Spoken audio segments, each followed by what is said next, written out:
Welcome everybody to Grab Lives podcast. I'm your host, John Vargas. Thank you everyone for listening. First and foremost, please subscribe to our YouTube, to our Spotify, to our Apple podcast platforms. It's so efficient and essential to keeping the algorithm going to where someone who needs to hear this podcast episode meets the algorithm, and you could save a life by doing that, because someone who's struggling, whether it's a biological disorder, mental disorder, all the above, suicide ideation, if they hear something and someone speaks and their message reaches them, it could mean something to that person. It may not mean and speak to you directly, but it may speak to someone in a different way. So please like and subscribe. It really helps out. And also with our disclaimer, everything we say and do on this podcast platform does not reflect the views or the opinions of the City of Los Angeles Fire Department.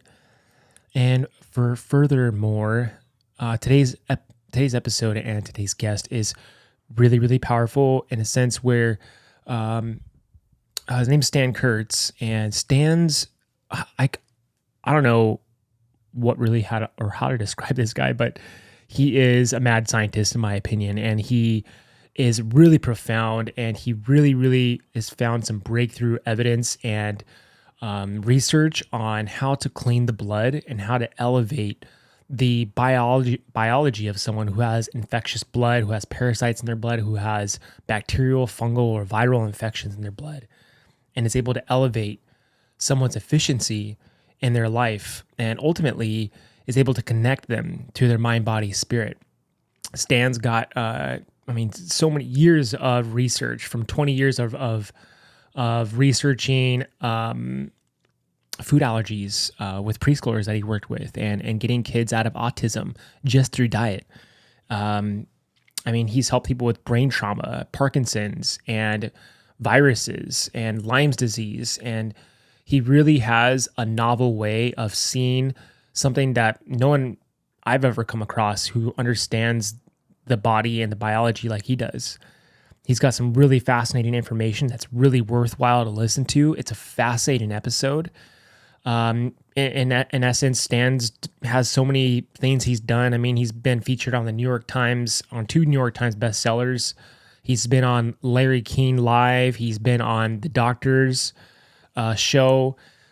He's been a member of the Autism Research Institute,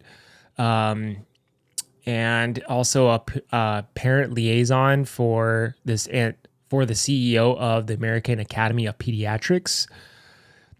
It all started with his son, who was deemed autistic, nonverbal, and he was able to heal his son. And through his son's illness, he was able to help other people, and he dedicates his work to helping others because his son was sick.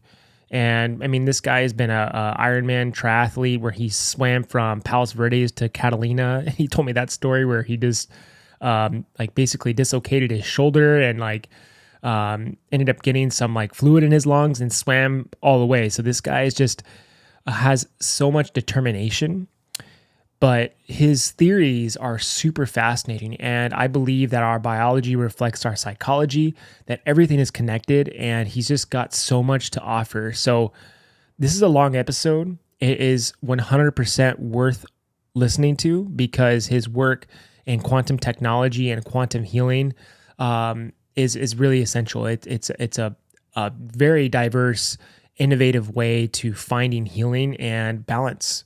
So 100% recommend this episode. Please share this with other people. I went to Stan, and I don't know how I would be operating without him.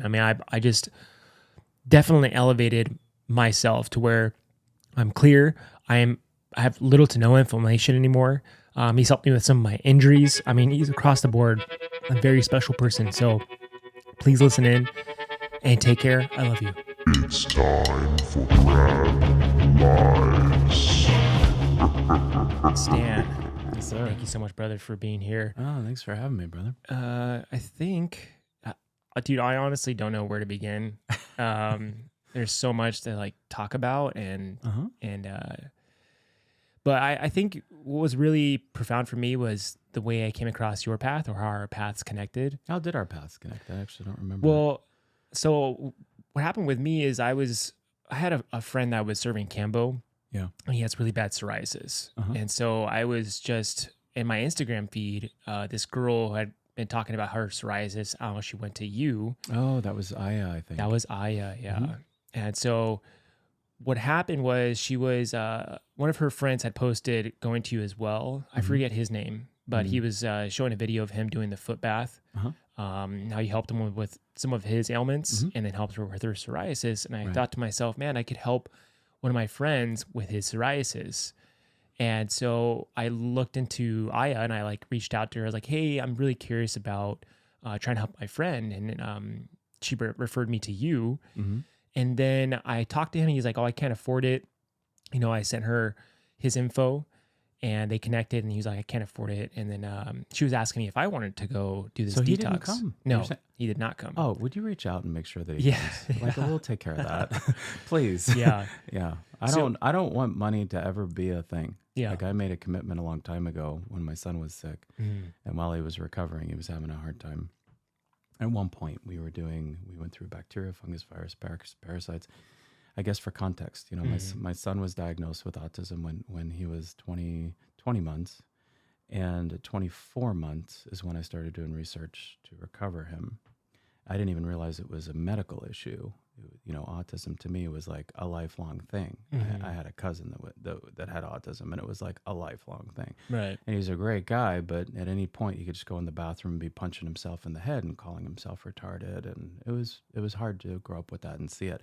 Not from the standpoint of it was hard for me, but it was just hard for my heart to see that. He's a great guy.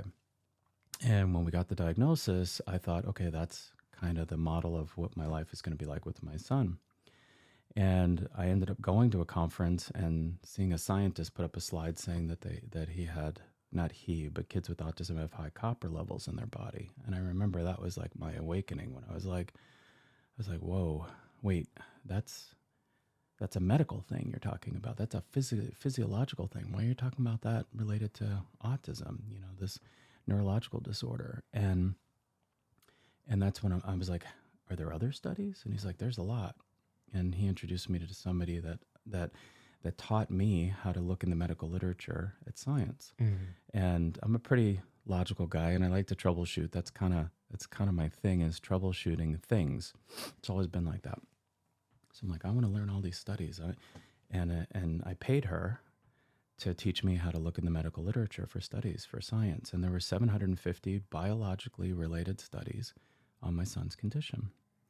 And I started looking at it, and I studied it. It took me 18 months to memorize the studies. I don't memorize, I don't have a photographic memory, but I've got a great memory for data. So each study I was learning, and you have to figure out what allele lymphoid nodular hypoplasia is. So you have to learn Latin, essentially. It's almost like learning Latin, which just means intestinal inflammation that's in the shape of a nodule, for example. And in the ileum, which is a certain part of the digestive tract. You can learn all this if you have enough love and persistence. You could learn just about anything, right? So I mean, I had to learn it, and then what I realized is that these kids are just sick. It's that simple.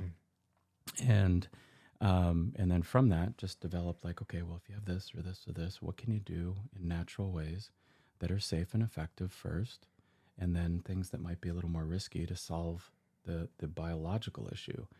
And then by solving the biological issue, what I ended up finding is that the neurological issue went away. And today he's 23 and he's amazing.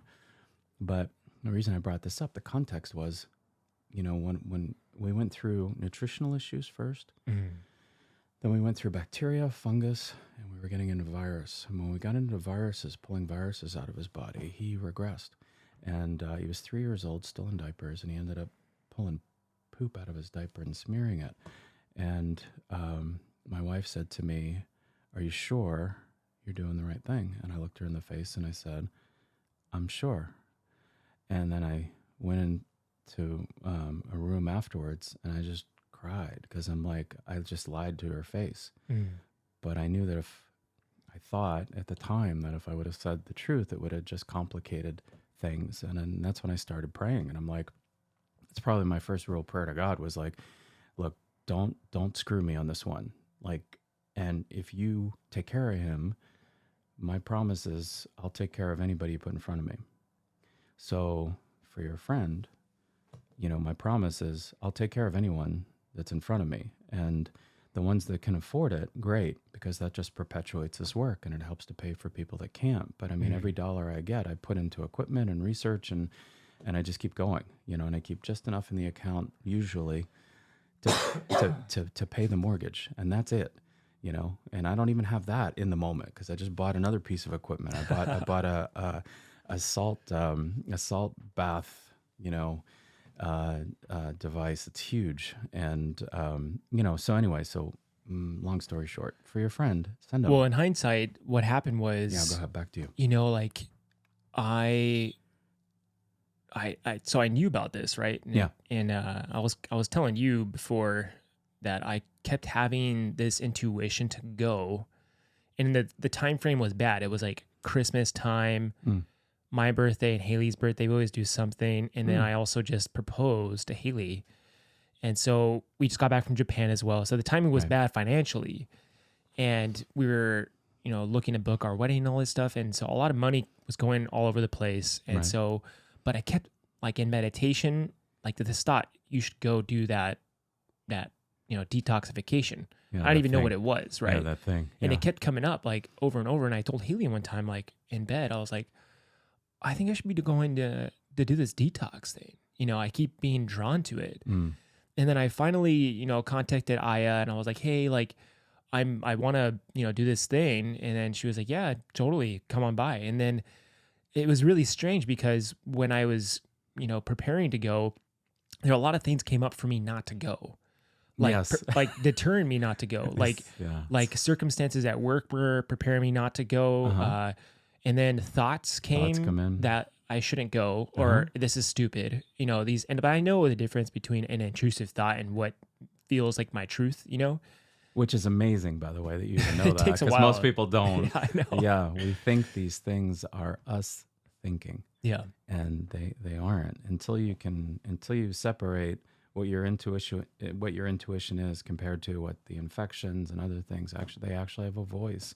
It's not spoken about, I think, so much, but these things have voices, and they are constantly trying to dysregulate your life, because as you're dysregulated, you are an easier target for them to insert and perpetuate.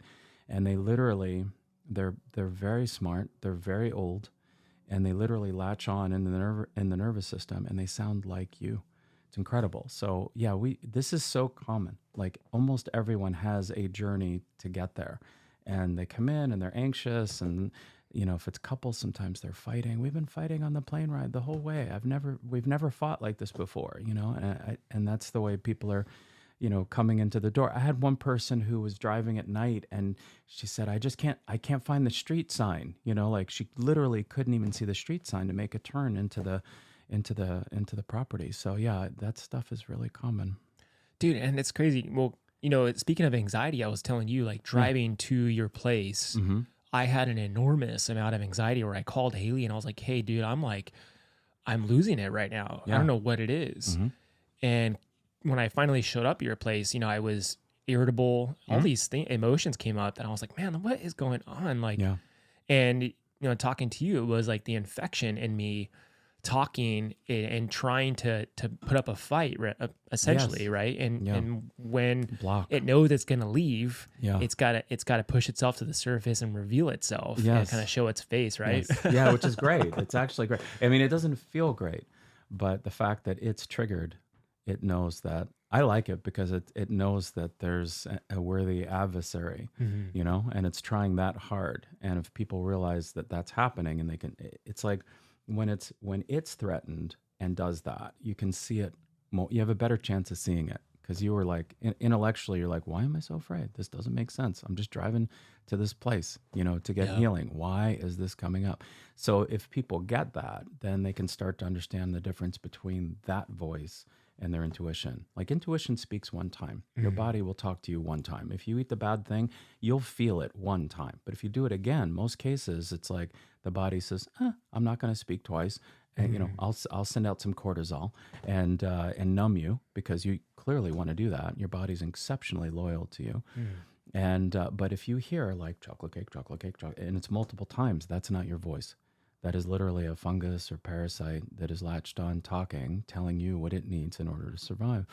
And if it's coming to us and we're about to, to work on it, you're going to get a lot of voices that say, this is stupid, this is crazy, you should go home, don't forget this, you're a good person, you should take care of your nephew this weekend.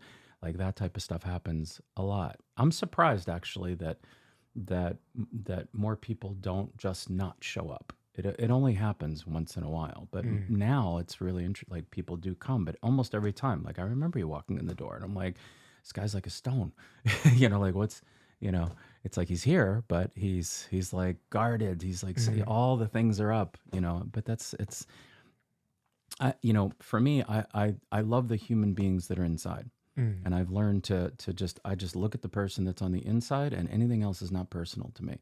So I'm loving that person. And for the most part, I'm able to discern that compared to the human that I'm pulling up, and it feels like to me that when they come in the door, sometimes they're at like 20% them and 80% infection, and anxiety and stress and all the things downstream. So I'm just going to love on that 5% or whatever light's there and then work on the rest, while I have them. And that's what we do. And that's how it was when you were there, and just saw you, warm and warm and warm. And then all of a sudden we're hanging out together.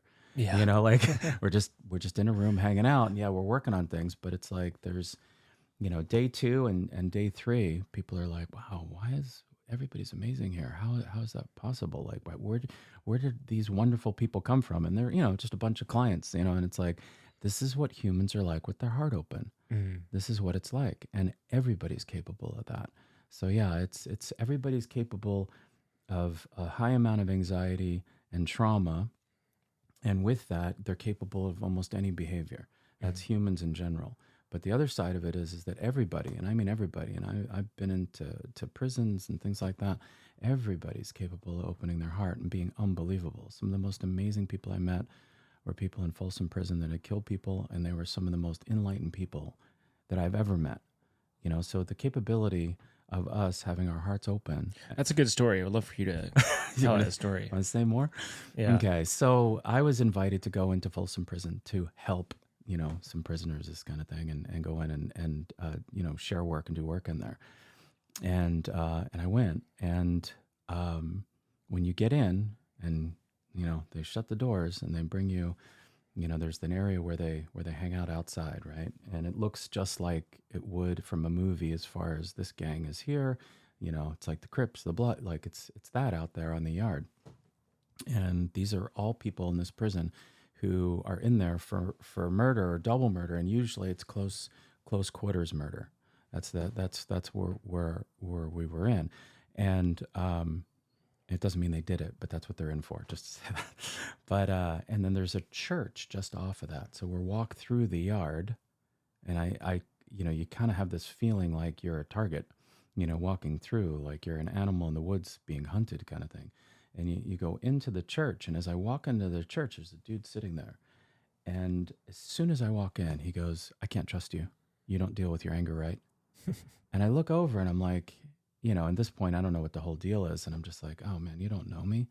Like I'm here with open arms and I'm here to help and all that. And he was 100% right. But I just didn't realize it. I was too asleep. I was walking in there too asleep. And what happens is once you get in, these guys, they do this thing, and it's like this tribal dance, and it's like a tribal like rage dance almost. And it's like these big guys, and they're right in front of you, and they're in your face. And it's surreal, and you're locked in prison, and these guys, they just own the space. It's theirs, and you realize it's like, oh, well, I'm extremely vulnerable here. And it turns out what they do is they introduce that they've developed a program in prison on how to deal with their thinking and their awareness, and how to deal with their anger, and how to deal with their frustrations, how to deal with their guilts and shames, And the, the reason, in my view, why they're so amazing is the fact that everyone around them is potentially someone that could kill them. Their cellmate, anyone in the yard. And they from what they told me, they pull out somebody once a week out of the yard dead. So it's an active thing that they're looking at. And because their awareness, like our life is not like that. We're riding, I'm riding here, and coming to see you. I'm not, looking over my shoulder after I get off the bike. It's just not how we live. There's so many things we take for granted. Well, they're in there, even sleeping. They have to think about what the potential is for harm. So they're just constantly sharpening their skills, and that's really what trauma is in life. That's how I look at it. Is that all my traumas were sharpening my skills? And there's two ways to look at them. You could look at them as a trauma, or you could look at them as skill sharpening. My mother dying when I was 15 of cancer is skill sharpening and awakening. But it took me a long time to get there. And while I thought I was the child who lost his mother to cancer, I suffered. And I brought that into relationships because I was looking for her love in the relationships. It was just all twisted up because I was trying to change the past. Once I realized all these things are just activations, that these things that we think are trauma are just there to teach us. And you have to find this for yourself. There's nothing I think that are words that I can say that are going to convince anyone. But to me, I came to this understanding, and I really, today it's like there's very little fear in me because I understand that everything that ever happened brought me to this personality, that brought me to this awareness, that brought me to this level of being able to help people. And I have to honor that. I have to honor my mother's cancer in order to be really honoring the gifts that I have. Otherwise, I'm just ungrateful. If I say, oh, she shouldn't have had cancer, well, then you wouldn't have had your skills, And when I did go into DMT, my first time in DMT, first time I saw the people that I was with that I didn't know and what their issues were, which is very interesting. So there's something in me that is paying attention to people around me and how I can support or what my role can be to help, help them, I guess. And then after the second time I went in, it was my mom, and she said 3 things. Remember our agreement. That's all. She's 3 words. And then she paused as if I could ask questions, and I didn't have any. And I when I came back, I'm just sitting there, just taking it in. I'm like, well, that's in line with what I was thinking when I was a kid, And I forget what was the original reason we had this. Oh, we were talking about the prison. The prison. So basically, going back into the prison, is that these guys, because they have to survive, they're constantly fine tuning, their abilities. What I find is I've got some fine tune abilities for 2 reasons. One, because of these traumas that I've been blessed to have, and then from that being able to get this experience from them, because I can sit with anyone in grief and feel very comfortable because I went through it. Only when you go through it. And that's what I tell people. It's like, look, you went through this horrible thing. I had someone yesterday. You were trafficked to the United States, okay? You were taken advantage of. You received a few $100s a month. This is an incredible, valuable thing. You're not in that anymore. How can you take that experience, because you could work with anyone that had that similar situation and help bring them home to their hearts or help bring them back? You can navigate in there. All these things help us to navigate others that have been through it, and that's why I think that we get them. I had a guy that was at SCE, and he was a foreman, and a guy was drilling into the ground and hit a 10,000 volt line, and basically just caught on fire and burned to death right in front of him. Nothing he could do. And he's like, it was my fault. He had COVID. He was sitting in front of me with COVID, and I was pulling, for lack of better words, pulling COVID out of him.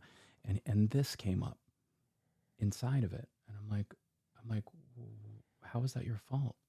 He's like, well, I was the foreman. I'm like, yeah, but how is it your fault? Did you do something wrong? He's like, no. I said, did he do something wrong? No. So were the plans wrong? He says, my friend was the one that is responsible for the plans. He goes, no. I said, so why is this your fault? He goes, because I was the foreman. He's holding this as a trauma.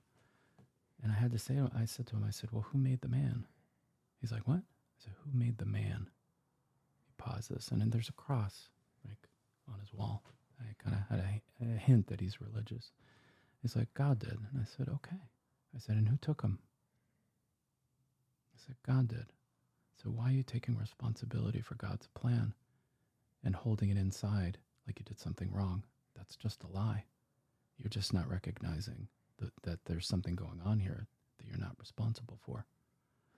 And like that, as COVID's gone, I have this video. It's like I didn't even complete what I was doing. As COVID left when he let go of the trauma. And I see this time and again that people's blood, as soon as they let go of the trauma, it's like, boom, huge change, which means to me that as soon as you enter trauma, boom, huge panic inside the blood. Your body's incredibly loyal to you, down to the cellular blood level, incredibly loyal, believes everything you're thinking. So back to these guys, I'll finish this, is that these guys are constantly thinking that they could die. So they have to be sharp. They have to read people. That's why that guy could read me in a way that I was unaware of. And they worked on their process of training people from the outside. We were in their program. That's why we were there for real. We're told one thing to get in, but once you're in there, it's like, we're going to walk you through the program of how we learn to survive in here in peace. And they put me through that. And I was, they, at the end, they gave me a spirit name. It was the thriving ram, because I was so stubborn, and it took me a long time to really settle into what the first thing that guy told me was right, is that I had anger. And they were using examples of, that I had brought up. And I'm like, no, I only did that one time. And I was so stuck in the details. It took them a while to realize that it's like, well, what do you do with your anger? How are you exercising your anger? It's like, are you doing anything to get that out, that rage? It's like, it's okay to process your mom, but you can be pissed off. You got to go through the pissed off part about losing your mother. You got to be, you got to get through the pissed off part about the education system that couldn't reach you, because I left school early. I was out.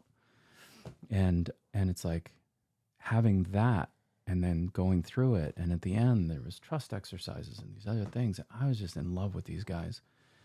And their work was amazing. And they were so sharper than anybody I've met. And it's because of how their quote unquote trauma has fine-tuned them to be someone with like superpowers, And in the end, they're all like, hey, please come back. We want to see you again. And I'm like, absolutely. Yeah, 100%, I promise.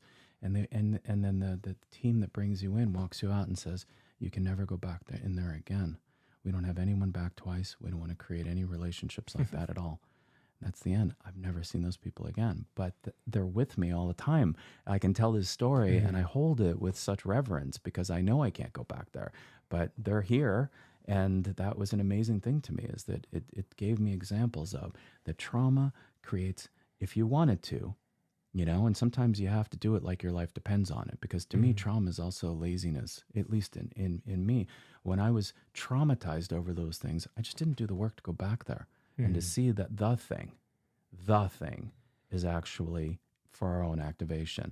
And it looks like something that should never happen. It looks like cancer from somebody that was smoking, believing that cigarettes were healthy back in the day, taking the mother from the boy. Okay. It looks like something like that righteousness would say, this should never fucking happen. No fucking way should this happen. But the truth is that there's a plan in everything. And I find that the things that are more, like compelling to sit in the mind as trauma are the things that activate people the most. It's like Rumi says that the prophet's soul is especially afflicted because it has to grow so large.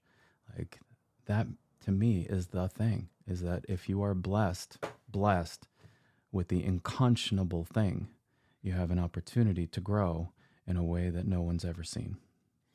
Yeah, I've come across some people who are imprisoned, and primarily when I was working for the Forest Service, fighting wildfires, there was a few guys that I've worked around who are actually really good friends of mine, and I'm still in contact with them.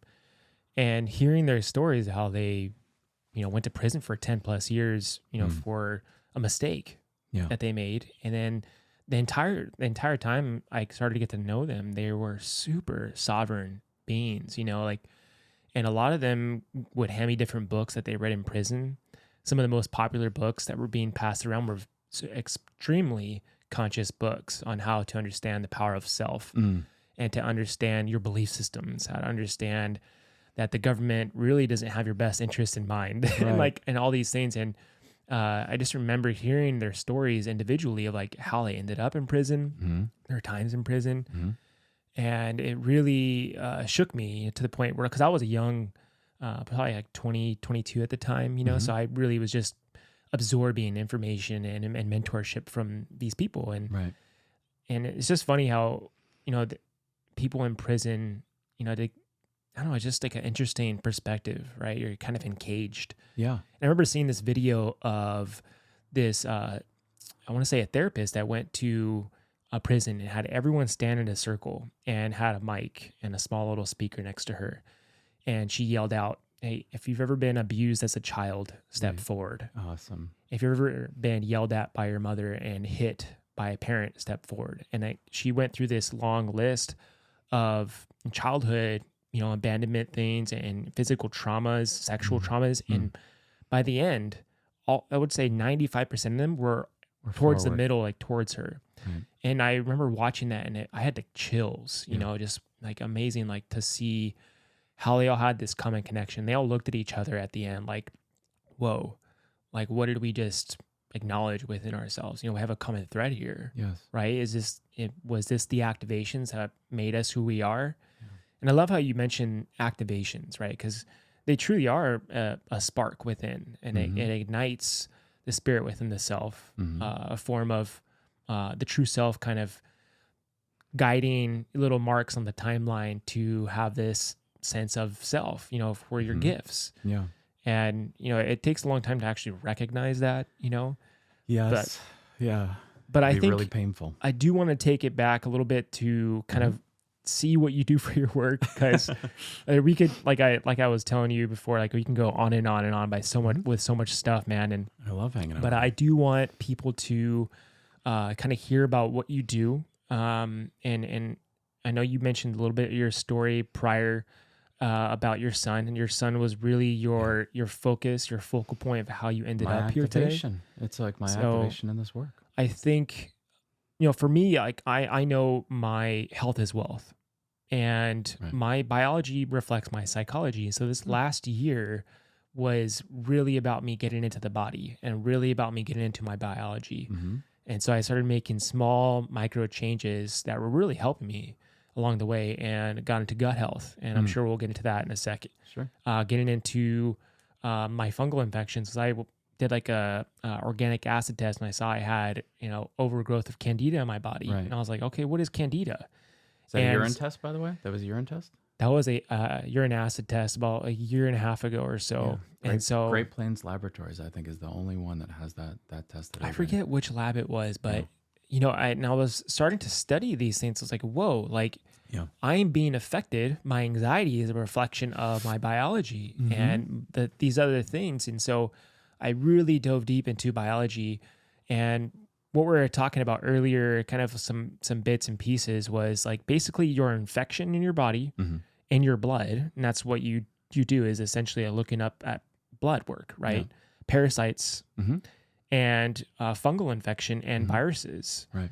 so, and bacterial infections. Yeah, So yeah. we're looking at this, wavelength of what is affecting your mental health Yeah. through your biology. Mm-hmm. And it'll take people to suicide Absolutely. with having this stuff in your system. Absolutely. And so that's my heart-based goal, is to get people from not committing suicide, especially in my department and other departments. So, yeah.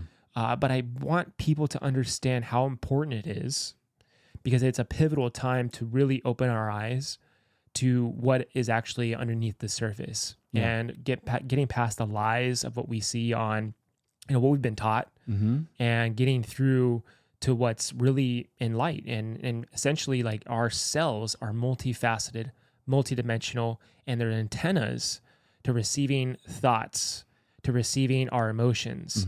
And so we have to start looking at things at a cellular level, Yeah. because it is so important. It imprints into our outer world, Yeah. And so we have to take a grander perspective with this, and be sovereign with it, and sit with it, and really see like what is really happening. So now I'm really curious, kind of like how we can break this down, because Yeah. I want to say, what you do, just from my personal experience, Great. when I came to your house or the house that you had everyone at, Uh-huh. you read someone's blood. Uh-huh. And so when you're reading someone's blood, you're looking at what type of infections are in there, what type of liver and toxins are coming out of the liver and so forth, and some of the organs, Yeah. and also parasites.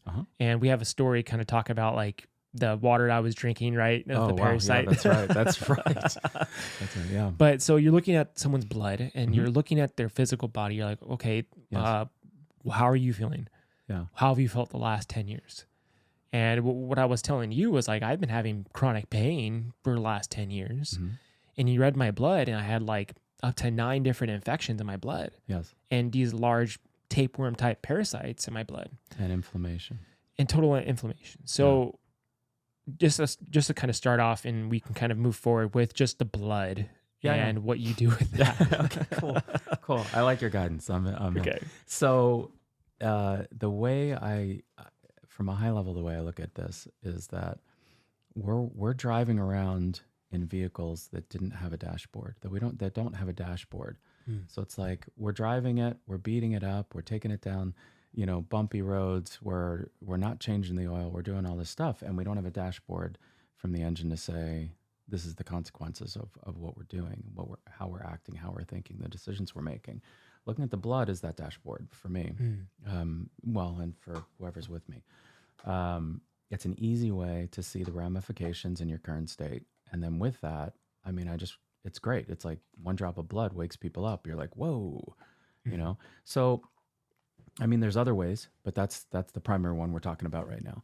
So with a drop of blood, you can see bacteria. It's the same thing as what I had to go through with Ethan, except I didn't have a blood drop back then. I just had labs like you're talking about, like that organic acid test, and arabinose is the sugar you look for to see if there's fungus in the body, because the fungus, Bill Shaw discovered that if the fungus has a specific sugar called arabinose, and based on how much fungus you have, how much arabinose you have in your urine will tell you that. That's the test that you took. I know the guy that invented that. Super cool. So we have these ways of seeing what's going on to actually have a dashboard. And once you do that, you're like, wow, I've neglected my car for so long. The thing that's most loyal to me, this body, I have not taken into the shop. I've not actually, taken off the screen to see the dashboard. So with that, a lot of times I don't even ask people what they've been through. I just sit with them and look at the blood, and I tell them, this is what I see. And a lot of times the infections, you can see that they've been there a really long time, depending on the way the inflammation shows up and the quantity of it in cells. I had one started in this last batch of people we just finished up with yesterday. Every cell in his body was infected. There was not one clear cell I could find in that blood drop. And he went through quite a journey. And at the end was like, I don't ever want to, he said to me, he goes, can I live here forever? That's what he said to me. Really sweet guy. And so the blood drop will tell you a lot. And our microscope's really unique because, I fine-tuned it so it's looking at the energy inside the cell. So not only do you see the shape of the cell, which can tell you a lot, because if it's not really like just beautiful and circular, there's an issue just in that. But so the shape of it can tell you something, the size of it can tell you something, but we can actually read the amount of inflammation coming out of it. And then when we calm the inflammation, if it's there and it's too much to read through because the inflammation has a certain energy, we can actually see the energy of the infection inside the cells, which are the hardest ones to kill. You can see stuff in the blood, like, oh, look, there's there's different worms in the blood. And like that's easy stuff. But the stuff inside the cells is really hard for the immune system to go after. And these are really smart infections. And to go back to your point about fungus, fungus, if you look at fungus and bad bacteria in general, everyone has more DNA in fungus and bacteria than human DNA in their body. So you are more fungus and bacteria DNA than you are human.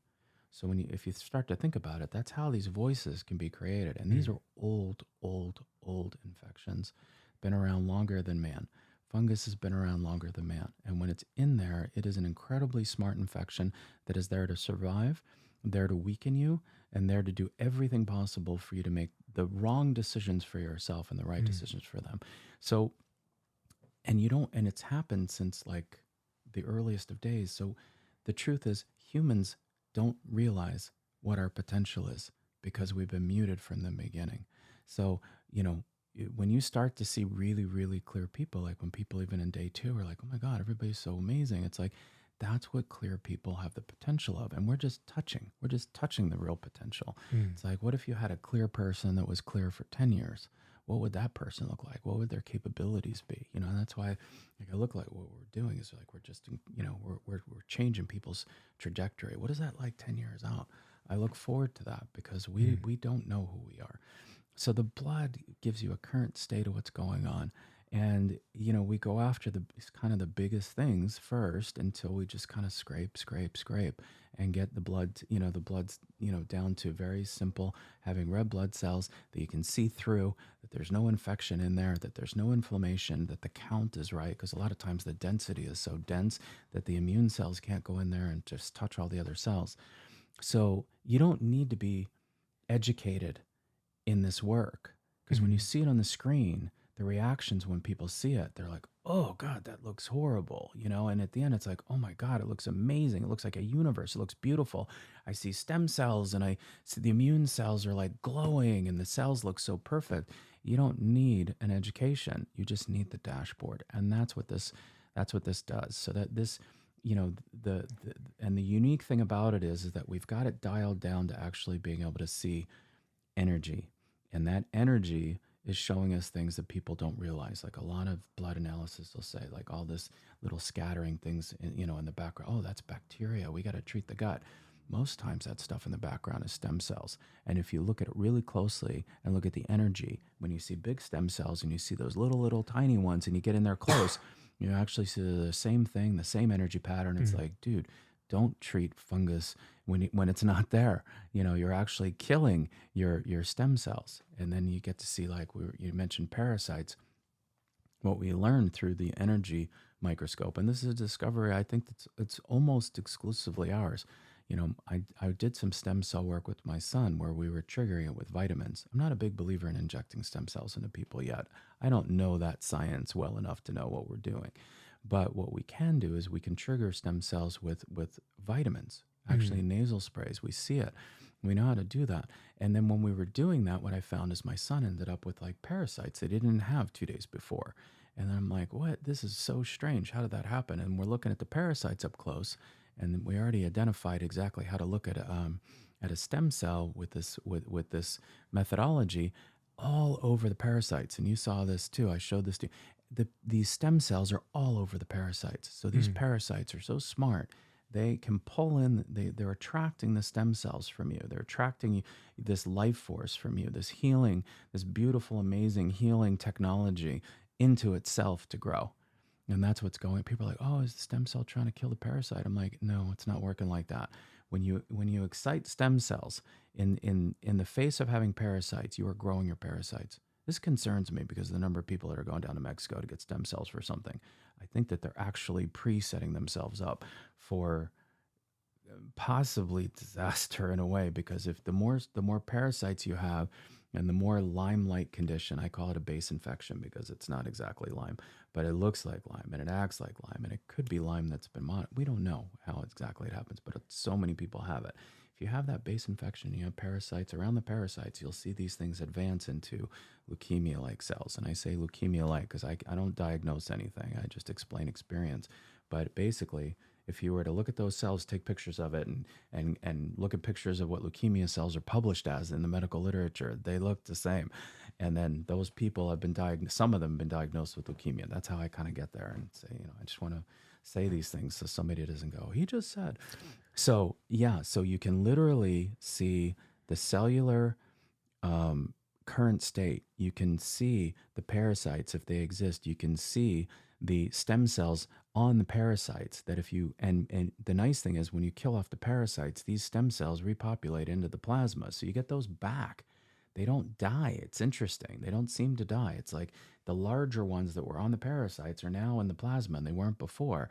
And then it's like raining these little stem cells. So this is kind of the process, and also a little bit of, you know, you mentioned stick with the blood, so I'm staying with the blood. So that's kind of the thing. So it's bacteria, fungus, virus, and parasites, and also sort of the leukemias. And the leukemias, in my view, just about everyone that I've seen that comes in diagnosed with a tumor has these high level advanced, you could call them Lyme-like cells that look very much like a hairy cell leukemia. So it's like, it seems like these cells turn into something that when they're sticking to something end up sort of tumor-like. And again, this is just how I'm looking at it today.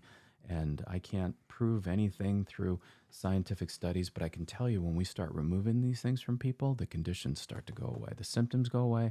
And I mean, I can tell you stories of things that, like a nurse with leukemia that through the process afterwards didn't have leukemia anymore. I was telling you, Don, a guy that that had, came in with Parkinson's, Parkinson's-like symptoms. He was actually diagnosed with it because of an accident. It's the thing that supposedly triggered it, that left without those symptoms and hasn't had them since. This is the type of thing that happens when you can look at the blood, you have a target, you can apply treatments to or apply remedies to. There's no medicine in our place. It's just remedies that and different technologies too. And you get to watch the cells shift and you get to see it in people and how they shift. And ultimately, that's how we end up getting results, is through that process. Yeah, I think so.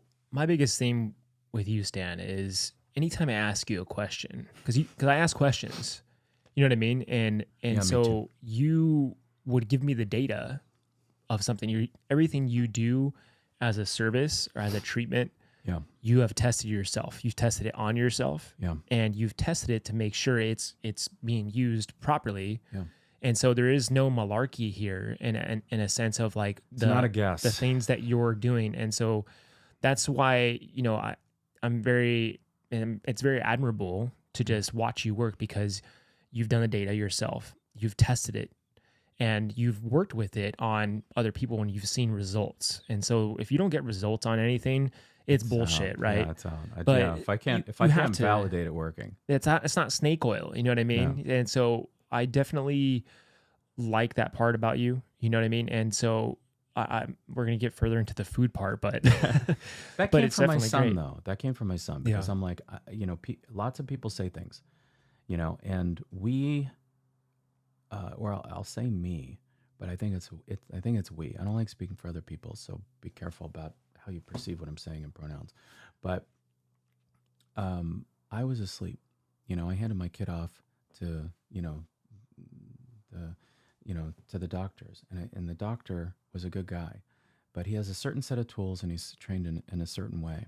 It doesn't make him a bad guy, but I'm being lazy when I did that. And today it's like, I have to be accountable for everything. That's how I feel like I have to be accountable for everything.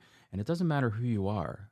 Even we've had discussions like, it's different philosophies, totally respect her. Like she took care of her eczema, or actually I think her psoriasis, mainly through learning about garlic, and she's a fucking master at it.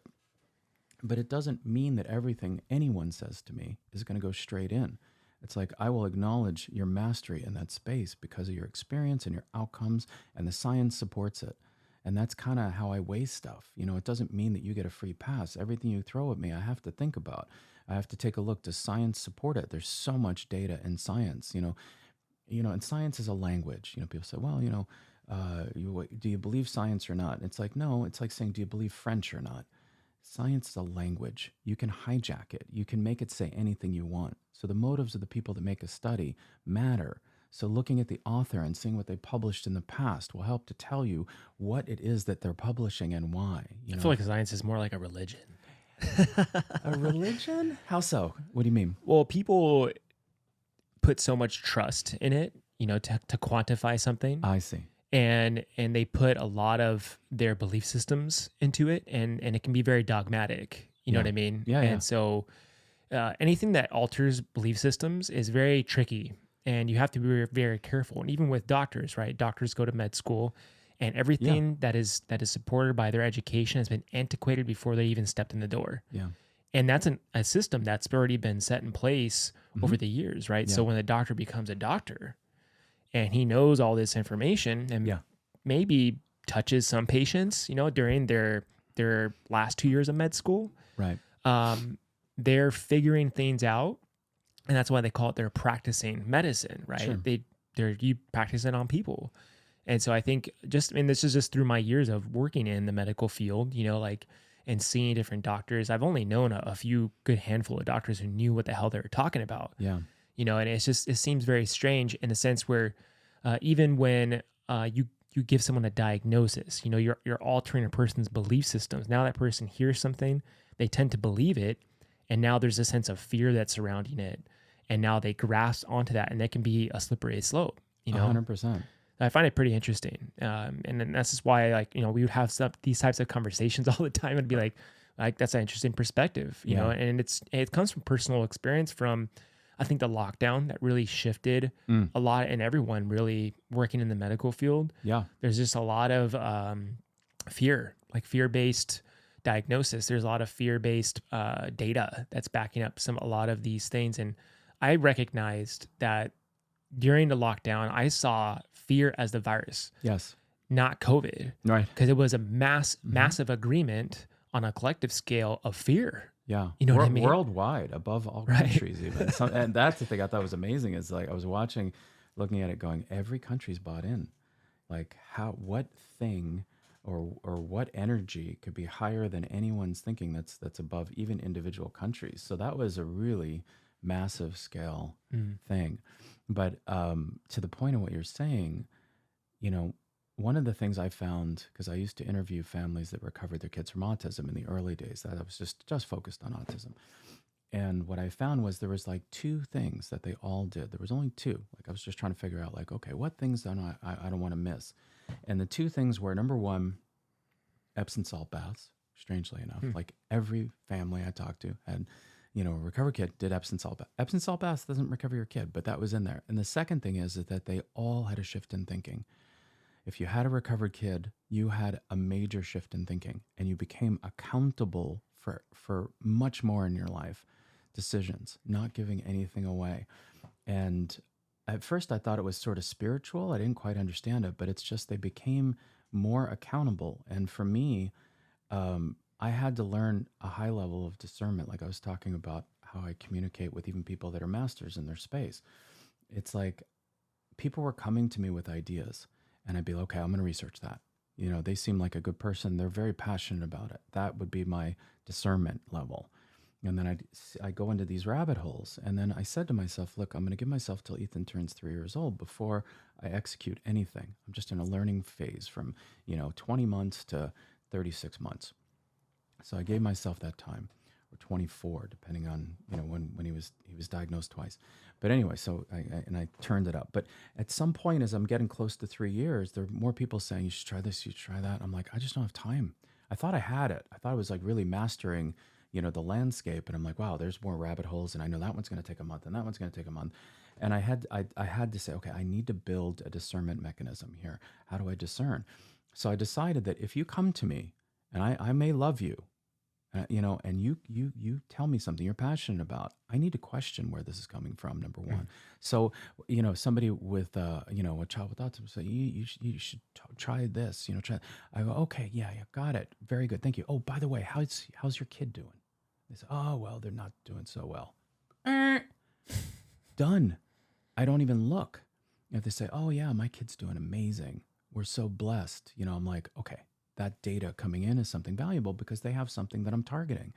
And if a doctor says, oh, you should try that. Okay, well, how many people with this condition have you completely recovered? And if they say, well, what do you mean completely recovered? It's like, so discernment. And then when you look in studies, it's like, okay, like there was one study about hyperbarics in Canada where they said the treatment modality was 2 atmospheres and added oxygen. And the control group, the placebo group, had 1.3 atmospheres and no oxygen. And the determination from the study was there's a high placebo effect and hyperbarics is not useful. Now, I'm looking at it going, well, 1.3 atmospheres and 2.0 with oxygen. So one doesn't have oxygen, has lower pressure, and it has just as high of a quote unquote placebo effect. So in other words, you're saying people got better at 1.3 atmospheres and no oxygen. I'm like, this is a positive study that's saying that hyperbarics without oxygen and low pressure, home use systems, that wouldn't require a prescription because there's no oxygen, that was a home run for me when I found that. So I've been using hyperbaric chambers for like 18 years because of that study and discerning what it actually meant. They were creating that study, in my opinion, they were creating that study so that Canada can say hyperbarics doesn't work. We don't have to pay for it. Studies show it doesn't work. I'm looking at it going, you don't even need a metal chamber with oxygen. You just need a home use chamber that just has pumps on it. And that's what I had for years.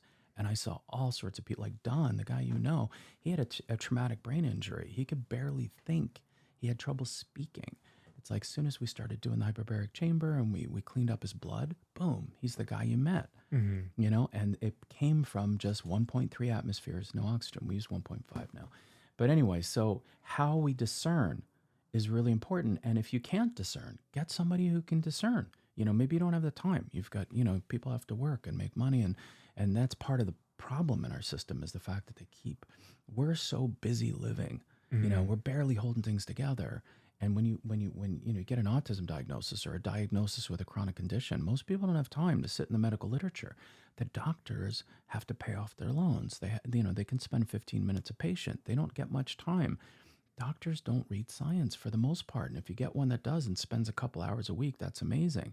You get a mom of a child with autism and they start to learn that science is the place, they'll sit there for weeks and weeks and weeks.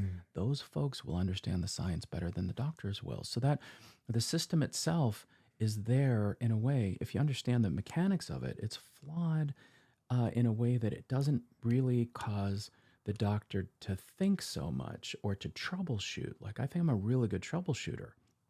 And I think that's kind of the thing. It's like, how can we troubleshoot and be accountable for anything in our lives? And honestly, the work that I do, I tell people all the time, it's actually easy. It's not hard. Like we'll have like 16 people sometimes we're working on and same day. And somebody will say, how are you able to hold space for all this? And I'm like, honestly, it's easy. All I do is I just see logical decisions that we're making. This equals that, and we try this. And, it's just like somebody that's really good at a crossword puzzle. It just happens to be this. We are taught not to look under the hood of things. When I was like 6, I remember my awakening to this happened when I was over Alex's Shields house across the street in Lake Villa, New Jersey, Sunset Drive. He lived across the street, one to the left. I went over to see my friend. I don't know, maybe I was 8. I don't know, something young. And his mom is pulling on the lawnmower in the front yard. She's like getting ready to mow her own lawn. She's pulling. Thing doesn't start. And I'm looking at it, and somehow she looks, and she knows I'm coming over to see my friend Alex. And she looks up and she's sweating and she's like, and she sees me and I'm looking at the engine of the lawnmower and she looks at my face. She goes, all right, I'll go inside and get Alex. Don't touch the lawnmower. Okay. And then she goes inside and I start looking. I'm not touching. I'm just looking. And the carburetor had this little metal thing that was pointing down and I could see it had a little latch on it. And then there was a little eye loop here. And I'm sitting there looking at that going, and I hear her voice saying, don't touch it. But something inside me was like, fuck it. I'm going to put that thing in that little hole. And I put it in. I pulled one pull, and that engine just turned right on. She comes running out. She sees me. I'm standing next to it. I'm not touching it. I'm not pushing it. And she looked at me and she goes, I'll never underestimate you again. And I felt like she was talking to me from like a soul place. And I there was something in that message. And I'm like, I always have to remember that I have to realize that I can do things, that I can look at something and discern. I didn't need to know about the carburetor. I don't need to know everything that's going on in the body. I don't, my son will be the first to tell me, you don't know anything, Dad. And I'm like, you're right. And what he means is like, we're not sitting here doing studies. We're not, you know what I mean? And, like I have to wait a week. I waited a week later and I just didn't respond to it other than, you're right, Ethan. We know so little, and a week later he goes, Dad, I want you to know, I know you're doing good work. That's about the best I'm going to get from him. And that's about the best that I think we're doing. But if you have the discernment in your mind that you have an issue and you want to find out what have other people done to solve it, like I did with, psoriasis. There's got to be an answer to psoriasis and people to eczema like these things are infections in the skin. In my view, that's what I see. And I go after the infections, those things go away. I had one woman, she was an attorney, Crystal. She had eczema. This is like 18 years ago. She had eczema for 49 years. She was 49 years old. She was born with eczema. I have a video of this. She explains everything that happened. 49 years of eczema. She'd been to studies at USC. She was an attorney. She had her own law firm. And I met her because I was teaching at night. I was teaching indoor cycling at 24 Hour Fitness because I liked indoor cycling, but I didn't like the music. So I decided to be an instructor so I can control the music. So I'm walking around and I see, you're checking form or whatever, and I see the back of her neck, and she's got eczema all the way up the back of her neck. And I had been taking care of kids at that point after Ethan recovered. I ended up buying a preschool, and I was doing the diet. Since we're going to talk about diet soon, here's a segue. We're talking about the diet. We used the diet modality that I used for Ethan. We started doing it in the school. When I bought the school, there were 77 prescription meds that were used that year. You have to track that if you're a preschool, just by law. So 77 prescription meds. All I did was change the foods. And there were 7 the following year. And the kids, the 2-year-olds in the 2-year-old classrooms would sit at the table and they would just do work, and I'd do tours, and they'd say, "What are you doing? What drugs do you have?" It's like, no, we just took away the milk and the wheat, and we give them green juice with pear juice in it in the morning. We just make it ourselves, and these kids are amazing. I had kids that were biting, aggression. So when I saw Crystal, and some of the kids with speech delay and eczema goes away, speech delay ends. So I was making all these connections, and I'm like, oh my God, this isn't about autism. This is about humans. My son triggered me to realize, he woke me up, his autism woke me up to realize that humans are suffering. And then when I saw Crystal's neck, some things come out of me sometimes, and I just, I'm like kind of surprised. Like I'm watching it come out, and I'm kind of surprised. I said to her, I said, you have eczema on your neck. And she's like, yeah, I've had it for a really long time. I go, well, why don't you come see me? It's like, it's going to be done in 3 days. And she's like, now, most people, I think, in that situation where you have a cycling instructor who tells you to come into his office at a preschool and says that your eczema that you've had for 49 years is going to end in 3 days, and you're an attorney, I think that person is very likely to say, go F yourself, or not, give you a smile and nod. And she says, okay. And she shows up, and I talked to her about her foods, and she's disciplined enough to try it. And 3 days later, she was eczema free, not to return. And all she had to do was hold the discipline of the diet. And if she made a mistake, she suffered immediately. Eczema is like a fungal issue? Yeah. Oh, I mean, as far as I know, I think there's probably a lot going on in everybody, fungus, bacteria, parasites, and I think these things are not even what we think they are. But yeah, what we focus on is remedies in that situation that are fungal based. And if you want to do it just in foods, there are certain foods that will feed fungus. Complex carbs, starches, table sugars, maple syrup, these things feed fungus without the body being able to digest them. The body absorbs monosaccharides the fastest. So if you understand the foods that don't create fungus and are absorbed the fastest, you're the absorber rather than the infections, because they're all across the intestinal lining. You stick out your tongue and you've got, it's like the white you see in your tongue is 23 feet long down to your anus, and they eat all, so as soon as you put something in your mouth, if you can't digest it, they're having a good time, and they'll tell you, eat that food, eat the carb, eat the starch, eat the rice. Eat the pasta, eat the cheese. Oh man, it's I watch guys at work eat, and and guys think I'm crazy, the way I eat, and I watch them eat themselves to death. I watch these guys eat themselves to death. We have donuts on the table all the time. I mean, we have a tradition that if you show up late to work, you got to buy the donuts. You got to buy donuts. We call it 6:30 donuts. So, it's really fascinating to watch, the behavior, and just the breads and the sugars. I mean, we had 6 boxes of 8 cases of Girl Scout cookies that were delivered like last week. And so, I have a friend of mine, and I've been trying to help him, and he's like, hey man, like my skin's bad, all this stuff, and I'm overweight. Can you help me? And I was like, yeah.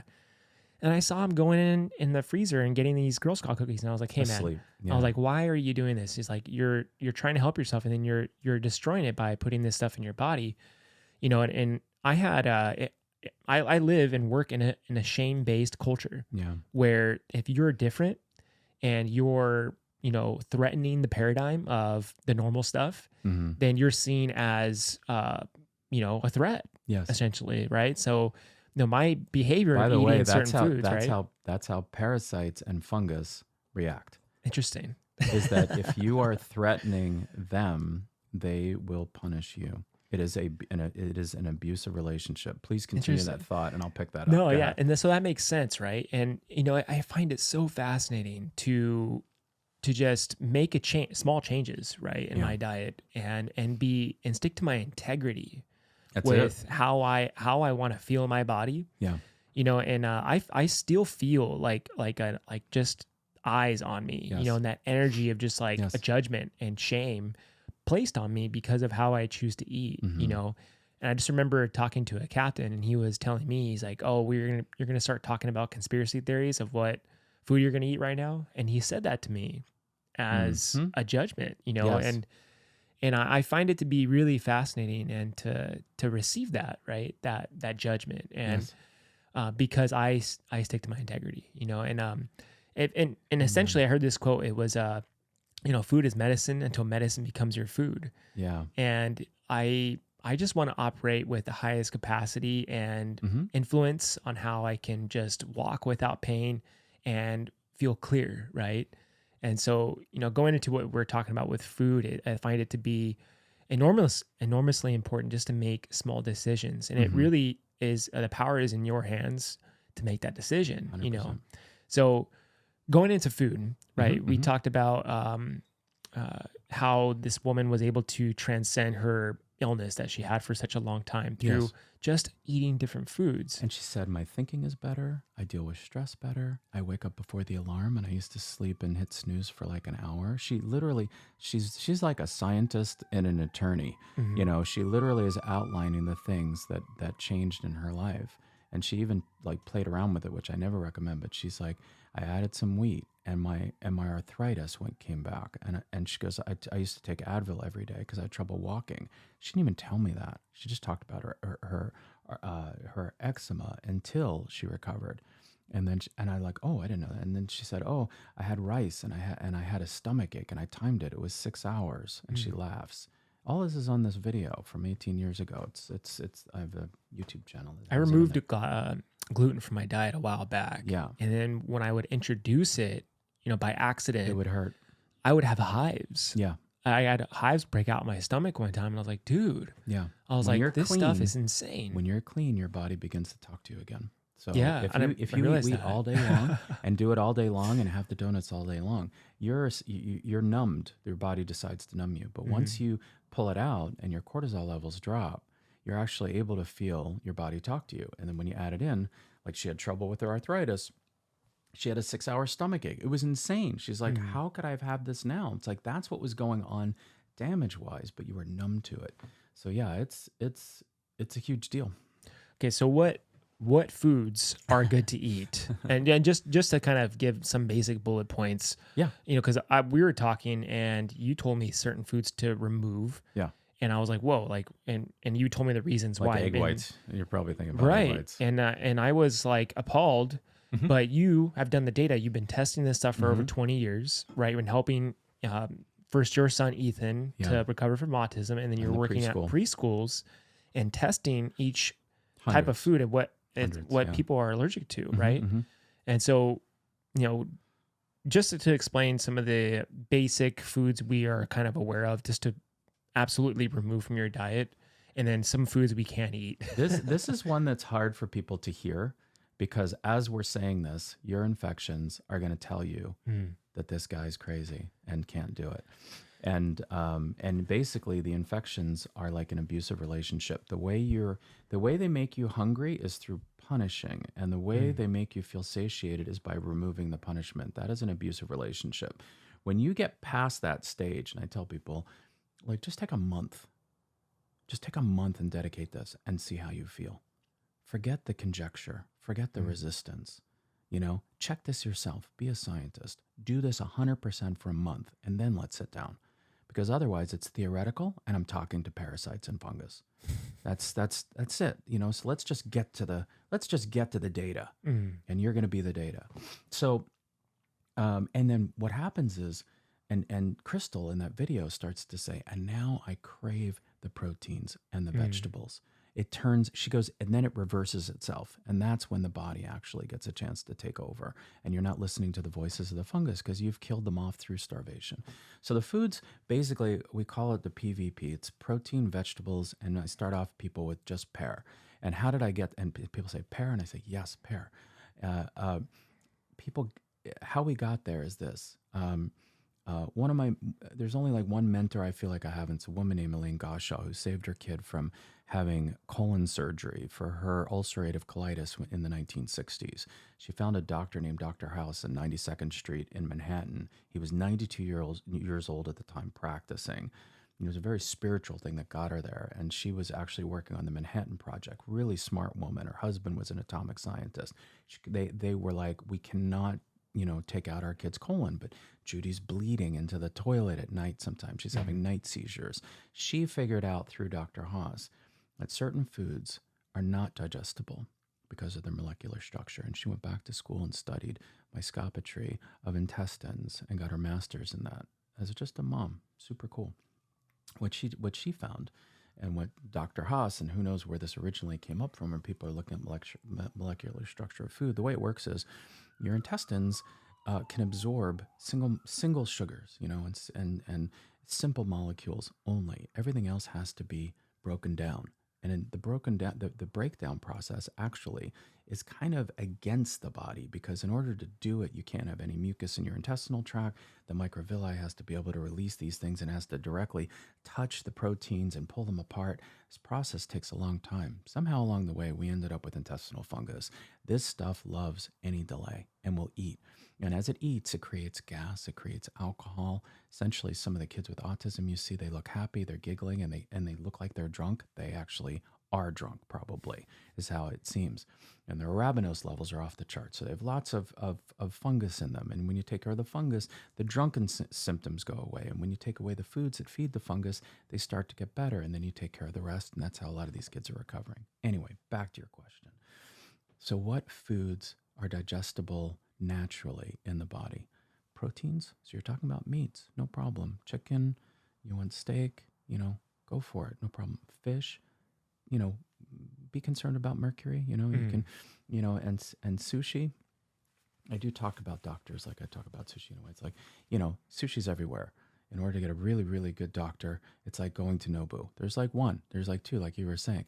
Like if you get the right mindset in any modality, that's valuable. Doctors aren't the problem. The system is not necessarily the problem, but a bad doctor and the system isn't always designed for your best interest. And if you don't have discernment and you just are asleep to it, you're getting railroaded. So anyway, back to the foods. So protein, and in the protein, meats, fish, you want to try to stay away from mercury and high mercury containing fish like tuna. So you can do salmon, you could do tilapia, you can look online and see which ones are low mercury fish and cook them, because they'll have parasites in them. So if you're going to eat sushi, you're eating parasites. And we're going to talk about water at some point. You're going to bring that up. If you're drinking water, you're drinking parasites, which is crazy, but true. So then you have vegetables, okay? But you want to avoid corn, for example, which is, it's a starch. It's a complex sugar. It's undigestible fully. You're always giving food for fungus. So in the vegetable category, you also have to eliminate any starchy foods like potatoes, and yes, sweet potatoes, and yes, yams. That stuff's got to go. So you have vegetables, you have proteins, and I kind of reduced the fruit to start off with just pear. Pear never showed up in an IgG food allergy test by blood. And the skin itself is easily digestible, and there's a lot of health benefits for pear. There's more fruit that you can add in, but to start with, that's how I start people off. Just all the protein you want. And it's not how much you eat. You can eat a lot of it. Doesn't matter. You can eat a ton of vegetables, and you can create juices out of them. Great. And then you can add pear. You can make all sorts of juices that include pear. And just that. That's where I tell people to start. And there's tons of recipes, and believe me, you can go to restaurants, you can live your life like this. There's a whole world, but anything else outside of that has a high risk of either. Elaine's work showed us what foods we can eat that we absorb and the fungus doesn't, and die off is real, and it happens in literally like in a couple days, which is why Crystal was eczema free in 3 days. Um, and then and then you start to actually feel good, and you notice the difference of satiation actually compared to lack of abuse from a fungus that's getting food. In other words, the donut causes a lack of abuse, but you're not actually feeling satiated, which is why you keep eating them. So in that, once you start doing those foods, things shift. And as Crystal talked about in the video, it turns around, and all of a sudden you start wanting the protein, wanting the vegetables. And that's why I tell people, give this thing 30 days. You know, I'm sure you'll have a link to something. I've got a 1-sheet diet plan that has all this in it. So there are foods that feed your body and not the infection. And there are other foods that don't set off the immune system, like with egg whites. Egg whites is a protein. Problem with that is, in almost all the IgG food allergy tests we did, egg whites was off the charts. I didn't understand it. Why is my son's egg whites off the charts? Egg whites are supposed to be the thing that's good for you in the egg. The trouble is, in my view, again, this is just my view, one of the theories I have around it is that if you look at the ingredients inside childhood vaccines, chicken embryo is involved, because they're using live viral vaccines in chicken embryo to modulate, using chicken immune system to modulate the virus, to make it a safe virus to re-inject in the kid. I don't think the body knows the difference between the chicken embryo particle and the virus. So every time people are eating the egg whites, at least for my son's sake, his immune system was going off the charts. Now, for me, I was eating eggs and I was having irregular heartbeats. I had years of irregular heartbeats later on in life. So it was like a reminder, and I'm like, oh my God, is this related? So I'm pulling eggs out. I'm adding, some potassium in. Now I don't add any potassium. I don't have the egg whites. I don't have the parasites, which also consume a ton of potassium. I don't have the irregular heartbeats. No one could solve it. Again, I had to actually do it. So I brought up a lot of different data points, but the bottom line is we have a very simple diet that has gone through a lot of rigor and has had a history that goes back to the 1960s and has saved so many. And just looking at Elaine's work, I'm not talking about my own, but has saved so many lives. People with celiac disease, people with autism, people with eczema has been able to change people's lives. And I have 1,000 videos from the first 2 years that I had the school. I installed cameras like this in the school, and I recorded everyone that sat down. The first 2 years I said, I'm not going to charge you anything. We're just going to record data. And if something's valuable, let's publish it if it's okay with you. So let's just record, and afterwards you tell me. Everyone said publish. In my garage, I still have the original 1,000 recoveries from those first 2 years, and I was just doing foods. And then, like I said, the prescription meds went down in that school. And I had kids that used to like hold on to mom's legs on the way in crying. It breaks your heart. You're like, no, it's a good school. Come on. And they're just, no, mommy, no, mommy. And they have a thing of milk in their hand. And that was the thing that actually, like woke me up to like, you know what? We got to do the foods across all the kids. And I had to bring the parents in, and I showed them the science. We were in Van Nuys at the time, kind of lower middle income school. And people were telling me there's no way these parents are going to be on board with this. You can't talk science with them. And I just couldn't sleep at night. So I went in there and I showed my slides, told them my son's story, and every parent signed a form saying that science shows that my kids are allergic to these foods. And we were able to institute this in the school complete, because the law is you have to have milk in the refrigerator, you have to have bread in the refrigerator, and you have to feed a certain amount to it, based on the FDA food pyramid, or you can lose your license when they come in and they audit you. And when they come in, you know what they go to? They go to the refrigerator first. That's my experience. They go to the refrigerator first. They're not looking in the backyard to see if some kid is hanging off the swing and going to break his neck.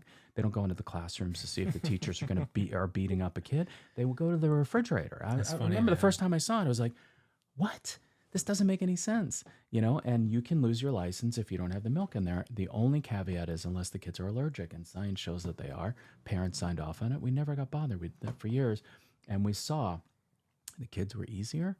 We could have more kids in the classroom. We can keep them full. Teachers got more sane, because it was easier for them. And the tourist people are like, what is going on? And anyway, the program's validated in a lot of different ways. It's still almost the same thing we do today. So get rid of the eggs, get rid of there's no milk, no cheese, no milk of any kind. There's 20 times the amount of casein protein in milk than in breast milk, cow's milk compared to breast milk. Cows have 4 stomachs, humans have 1. The number of enzymes that have to be created to digest it, let alone if you had the time, is impossible to actually digest all the proteins. And in the meantime, as you're trying, the fungus is eating it. Plus, in order for you to create enzymes, that system is attached to the same system that creates your neurotransmitters. So as you're drinking milk, you're actually creating brain fog. And then you're growing fungus, which creates brain fog and alcohol and gliotoxins and gas and all sorts of stuff. So we're just taking this stuff out. And if you just do it, like just do this for a month, it is life-changing. I could never have milk. I was born lactose intolerant, so I could never have it. So You're probably casein intolerant too. People talk about lactose. This is also the language that's being created, because you can create an enzyme to break down lactose. You can, lactate. You just take lactate. That's the secondary protein. The casein is the one that's more complex. It looks like a pearl necklace, and you can only eat a pearl at a time. So you have to break, and that process takes a long time. So imagine it's like a mile of a necklace, and you have to just snip it one at a time. But lactose, the immune system reacts to. Casein more so you feel it more short term, which is why you can go after it and create an enzyme, and hopefully you feel a little bit better. But the long protein of casein is a fungal feeder, and you can't break it down. So anyway, and let's face it. I mean, you haven't seen any cows with a 6-pack. So even cows are having trouble with. Yeah, I always call it dairy guts. Yeah. So I thank you for the food. I really appreciate that. And I think a lot of one of the things is I've had so many injuries. So not only did you help me with the infections in my blood and cleaning out my biological system, was the injuries I have. So even drawn me even more was the traumatic brain injuries that I've had. Yeah. So the hyperbaric chamber really helped me with that. I had this pressure in my head that had come back from when I hit my head. And when I was working with you and I went home, it finally went away again. Yay. And so, awesome. I noticed that. And then what was really fascinating to me was... We have 3 now, by the way. Did you see the other ones? Chambers? Yeah, I've got a 4th one coming now. So that was really... beneficial was that part. And then the other thing was, I still was struggling with a little bit of back pain. It's been recovering pretty well over the years now, but I had an infection in my spinal cord is what we were talking about. And the ozone was pushing out infection in my spinal cord. And I was telling you about it when I felt this pressure in my back. And I knew like the day of when I showed up, I had back pain. I was like, I haven't had back pain in a while. Why is it happening now? It was just pushing itself to the surface, revealing itself. And then the ozone was pushing all this infection out of my back. And then it was like a bubble that burst and then boom, it was gone. Amazing. And then, you had been using this laser treatment as well, which was really fascinating, and taking the methylene blue. So, So, I'd like for you to kind of talk about methylene blue, because that's been kind of on the horizon lately. It's a very interesting ingredient. I mean, it was used for for dyes and things like that. I think it was tiles and stains. Yeah, it was used in microscope too. In microscopy, it was used as stains for looking at inside the cells, which is actually very interesting, because I think what we're actually doing when we're using methylene blue, the science shows we're doing a lot. But I actually look at it from a simple perspective of, I actually think it's easier for the immune system to see what's inside the cells when you're staining the cells inside the body. So one of the reasons that led me to using methylene blue in the right person is there are studies that show if you put methylene blue in people and you use certain frequencies of lasers, that you can actually reduce the amount of cancer. Now, that's interesting. But I also look at, well, if that's good for that person, how's it with inflammation? How's it with, let's keep trying. So, and that's my thinking, like you were talking about before. I try to look for science first, And then if everything looks good and the safety looks good, then I'll try it on myself. That's what I did before I did anything on Ethan. I do the same thing today. I go through everything that I would ever put somebody through so that I completely understand it, and then just measure step by step.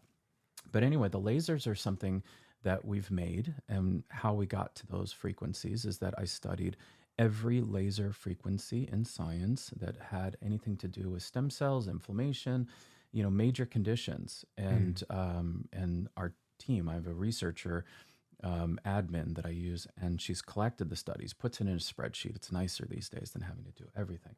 And then I collectively looked at that data and the frequencies and what the results were, and I started designing lasers in frequency and power that made sense. And there's also frequency in how they flash. You don't see it, but there's a frequency there too.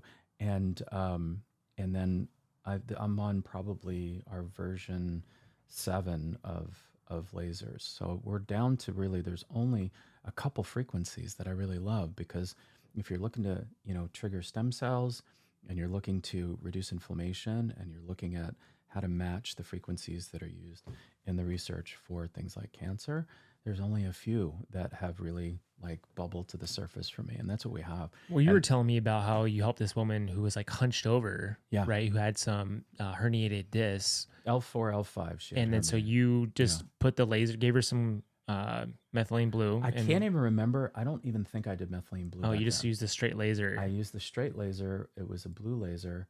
It was shortly after we had it. She came in. She was brought in by somebody else that we helped get out of a wheelchair. And she saw this woman hunched over walking by. She was on the ground helping, she was playing with a kid or something. I think she was babysitting. And this woman who looked like an L was walking along, and she walked over and said, "I got a guy."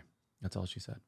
She said, I'll take you to him, And they talked. They got to know each other. I think it was the next day or something. She picked her up, brought her over, and she had L4, L5 sticking out of her back. And I'm looking at it I haven't done anything with this before, but let's give it a go. So we took 2 blue lasers and just started moving them across the L4, L5. And I was sitting there. Her name was Heidi, and she was somebody that started off as a client that was just kind of hanging out. And I was like, "Do they look smaller to you?" She goes, "They absolutely look smaller." And we just kept going. And it took about 25 minutes, or maybe 35, I don't know. And the L4 and L5 were literally it wasn't discernible that they were sticking out. And she couldn't stand up still. And she was complaining about her quads, were so tight, I can't stand up. So we roll her over, and her legs are sticking up, and we start lasering her quads and in her groin. And then the legs started going down. And it took a half hour. And then her heels hit the floor, and she rolled over, stood up, and she was pain-free. She said, if I stood up, I was an 8. And I've got video of her walking in, and she's like, "Hang on a second." And she's trying to straighten herself out. And afterwards, same day, she's dancing. She was Latin. She was moving her hips. She goes, "I can dance." Yeah, it was like that. And it was all laser. We didn't I don't believe we even put her in the hyperbaric chamber. That's crazy. Yeah. Well, I only say this because I know a lot of guys, back pain and back injuries are the number one injuries for firefighters. It's the same injury, L4, L5, L5S1. It's the same thing. And it's I think it's from just a lot of rapid movement when we have to respond to emergencies. We're not prepared, twisting, it's your twisting and lifting at the same time. Yeah, we're going to calls 3 a.m, picking up a limp body out of the bathtub, and you're just using bad posture and things like that. Not bending your knees or something, and you're twisting. In response to the lasers, I know cells are crystalline in structure, and they respond to the modulation of light. It's one of the languages it speaks.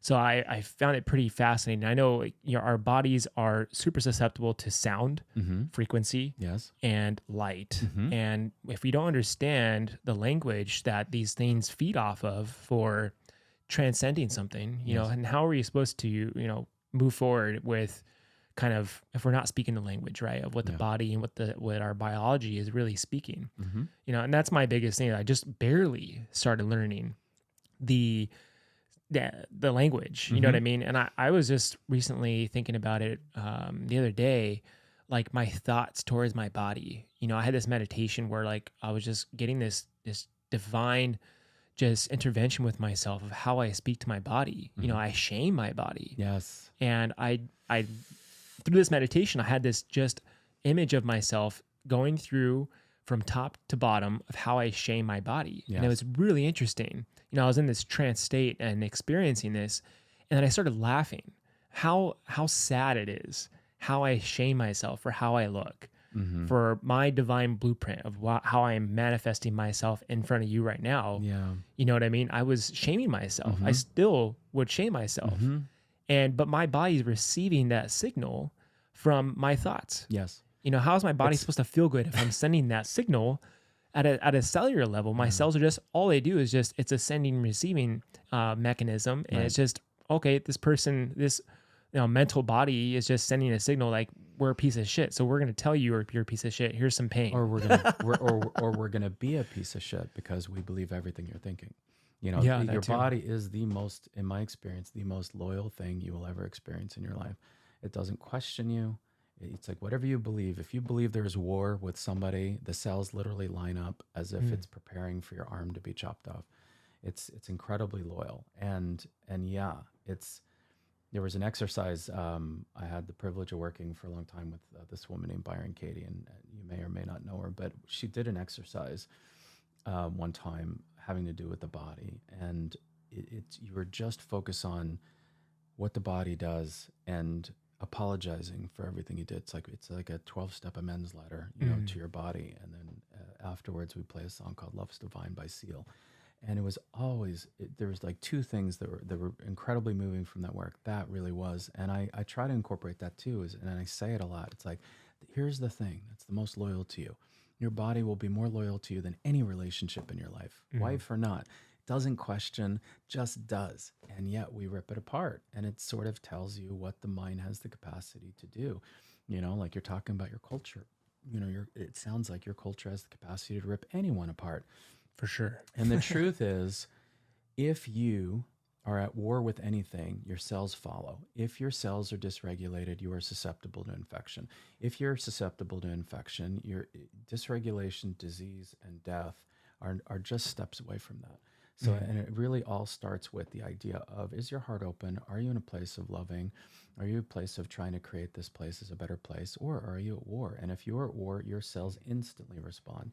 And if that's the culture and that's how they are, of course, you're going to, there's going to be a difference between the person that's going to pick something up that is in peace and love and a person that is already dysregulated. It's going to be that trigger thing that's going to cause the back thing to begin with. So if somebody comes in and they have a back issue, you know what happened? If you watch this video of that woman with L4, L5, I have the video of it. She gets her back. First, it took her 2 hours to feel safe enough for us to even sit down. Even though she knew she was coming for that, she had one of those things, panic. And she realized that we took care of her.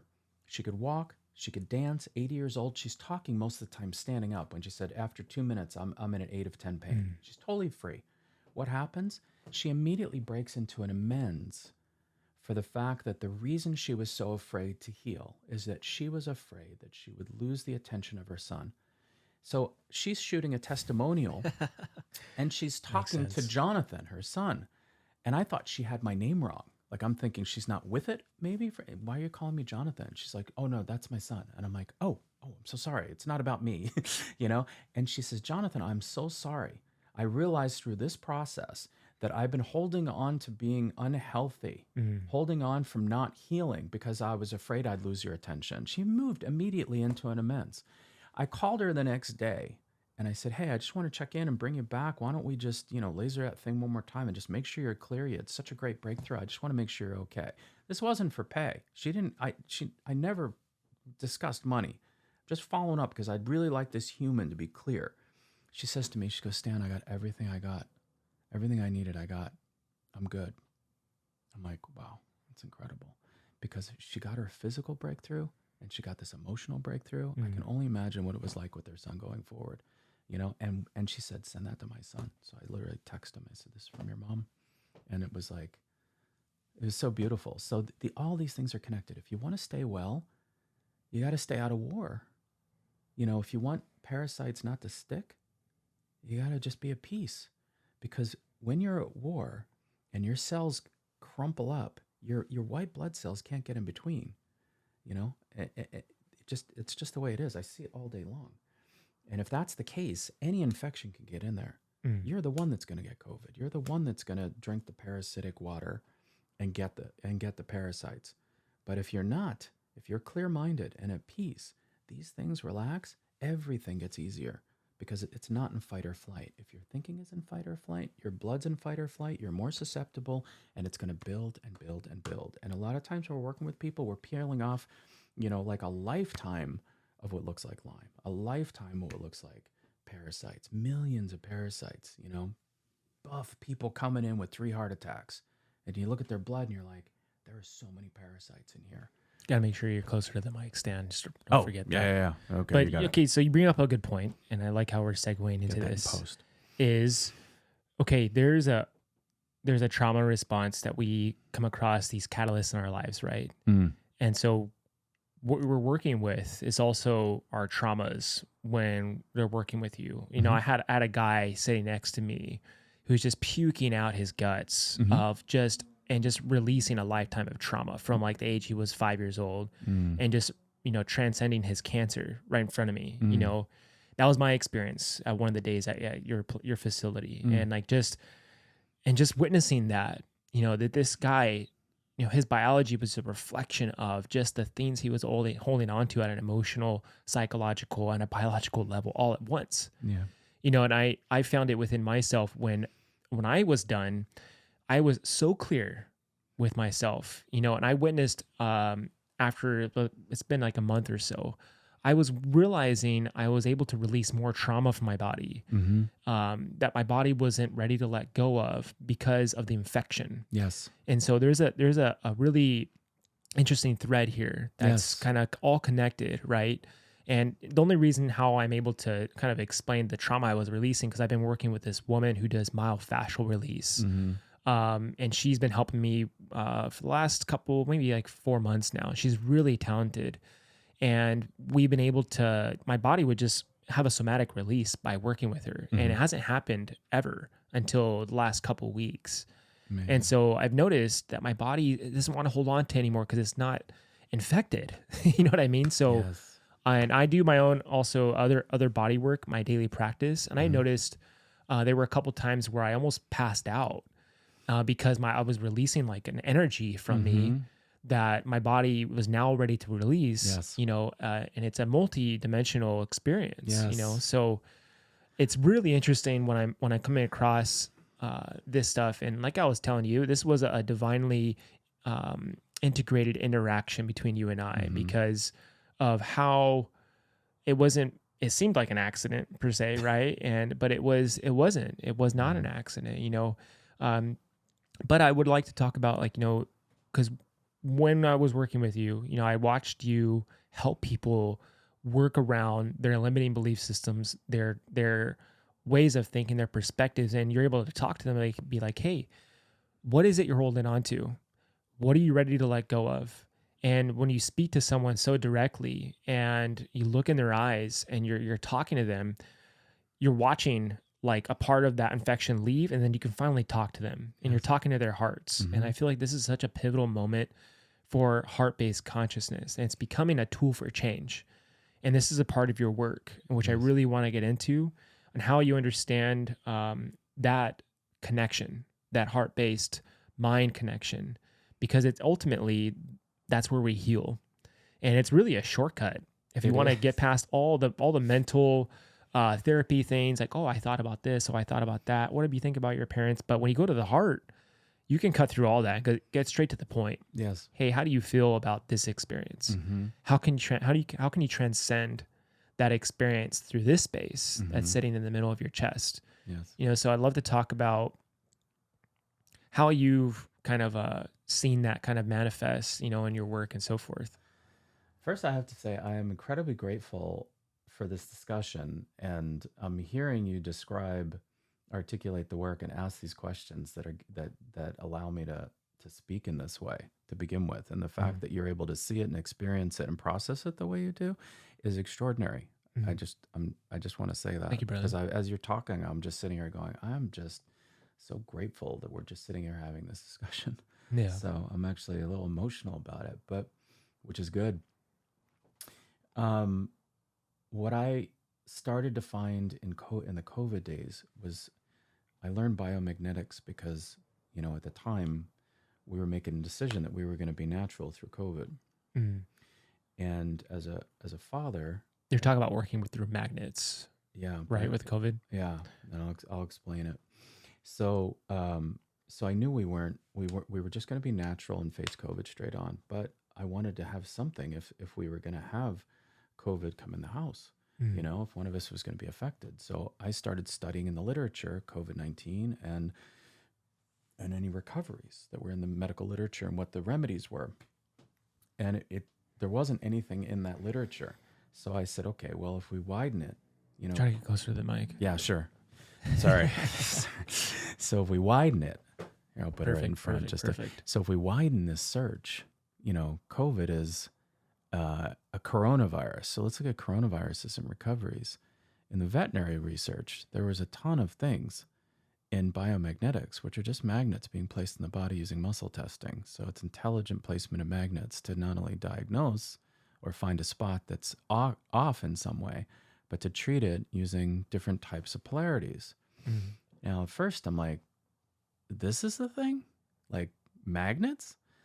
And then what you realize what magnets are actually doing, in addition to putting energy in, they're changing the pH balance in that area. Mm. And anything, if you study infections, especially bacterias and viruses, is that the pH balance in that area will be off. You'll be more acidic. Anyone that has Lyme and they pee on a stick, they're very acidic through the process. So this is a way you can localize pH balance change. And this actually affects the infections in that area. And if you understand when the infections are, you've got different reservoirs in the body that you can affect. This is Dr. Goyce's work in Mexico. So I found this, and then I'm like, okay, I want to go meet this guy, except I couldn't get to Mexico. So I ended up learning magnets, biomagnets. I'm going to attach it back to the trauma thing, but biomagnets in Northern California, and I started helping people with COVID just using magnets. Every time, as soon as I got back, my pool guy was sick. And he says, I can't do the pool because I'm too sick to drive. I'm like, okay. So I ended up working on him with magnets. He was the first one. 2.5 hours later, his pulse ox went from 88 to 98. And he was going to drive to the hospital. So he would have been susceptible to ending up on a vent. Mm. That was the end. He had a rash, over. But as he was doing it, he shared a traumatic thing. Mm. And I didn't think much of it. And every person, I think I did 25 people in the next few months, each one naturally started talking about some sort of trauma in it as they're releasing. Now I find this all the time, like not all the time, but almost all the time. Like some of the first sprays we do, I don't say anything, but people just start talking about their trauma.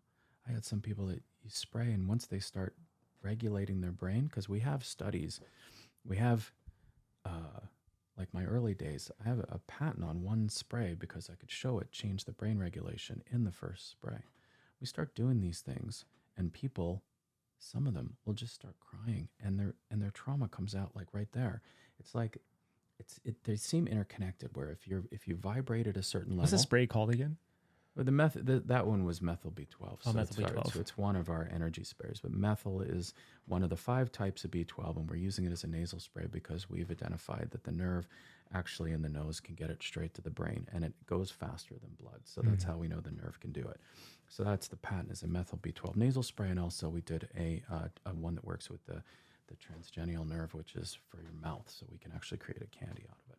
And I just did the patent to block it as a medicine because it was so freaking powerful. I didn't want families that are using it for autism to have to get it hijacked and end up being a medicine that costs $500 a month. So I don't profit from that patent, but it blocked anyone from being able to use it. So as a medicine. So as we use these things, what I notice is that people, their trauma tends to just kind of come out. And it's like, if you're regulating a really, really low level, you don't process it. But once you start getting clear, the brain seems to go, oh, we can handle this trauma now, and we can talk about it, and we can release it. That I see a lot. And then I also see, like in COVID, it's like the trauma started in many cases of the COVID that I've seen. The trauma was right around the time that they got the COVID. So I think you can vibrate yourself to a level where this stuff comes in. And then when you start vibrating at a higher level, it can go out. So that's the interaction that I see a lot. And so, yeah, I'm generally working in trauma just because that's part of the deal. But it's like one way or the other, it kind of comes. I mean, trauma comes in the door because the fungus and the parasites, seem to be like freaking out. There's that. But I think some of the original stuff is where this stuff came in, because a lot of times, I had this. Well, what was going on in your life back then? And that stuff is just present. It almost like puts a stake in the ground for them. I'm not trying to, do, work at something when somebody's not ready, but I just want to, bring their attention to that thing that was going on around the time when you had your first irritable bowel attack, and then through it, they kind of are working through it a lot of times. And if they're stuck in something, yeah, I'll help show them. But generally speaking, by the end, the trauma seems to be a lot less, and the physical body seems to be a lot better. And I do think these things are linked, and that's why I'm like, if you live in a culture of war, if you live in a culture of shame, it's funny in a way. It's like if that is the firefighter culture, and I don't know, but I'm hearing it from you. They're putting out fires physically, and they're starting fires in the house, in your workhouse, because if that's how they're interacting, and people are holding that in as trauma, that person is going to be more susceptible to get COVID and other things. And that stuff staying in the body is going to can end up shortening their life. And stress and not sleeping. Oh, there's so much to it. The parasites love you to be tired. The fungus loves you to be tired, loves for you to be stressed, loves for you to be afraid, or loves for you to be jamming at people, because all that stuff takes the cells and polarizes them together. I can show you in blood. And then when you relax, when you're in love, when you're in peace, they just open because there's no war. So if you're creating a war, if you're taking a jab at another human being, your cells are affected and theirs are, if they believe you in any way, shape, or form. And most people tend to believe what they're being told. Whether they want to or not, they're affected. Right. At least they're affected. And so we're creating dis-ease in our thinking and our behaviors and how we're treating other human beings. And to me, it's like I've learned that we're all the same, like we are. We're given the same amount of revenue. It just looks different. I as far as cellular energy or whatever, I might have more quarters than you have dimes, but we both have $1. We're both doing the same thing while we're here. And if we're asleep to that, and we're not treating each other in a way that is like you're really like my brother, if we're part of the harm. And yeah, you could be a workaholic. I was a workaholic because I was trying to make myself a good person when I wasn't dealing with the trauma of my mom, in a really deep level. And I wasn't getting what I needed in relationships because I was chasing after my mother's love. Okay. And I made up for it in trying to be a workaholic. That was a sick guy. It's like, how can I just understand that this process birthed me, including my mother's death, birthed me.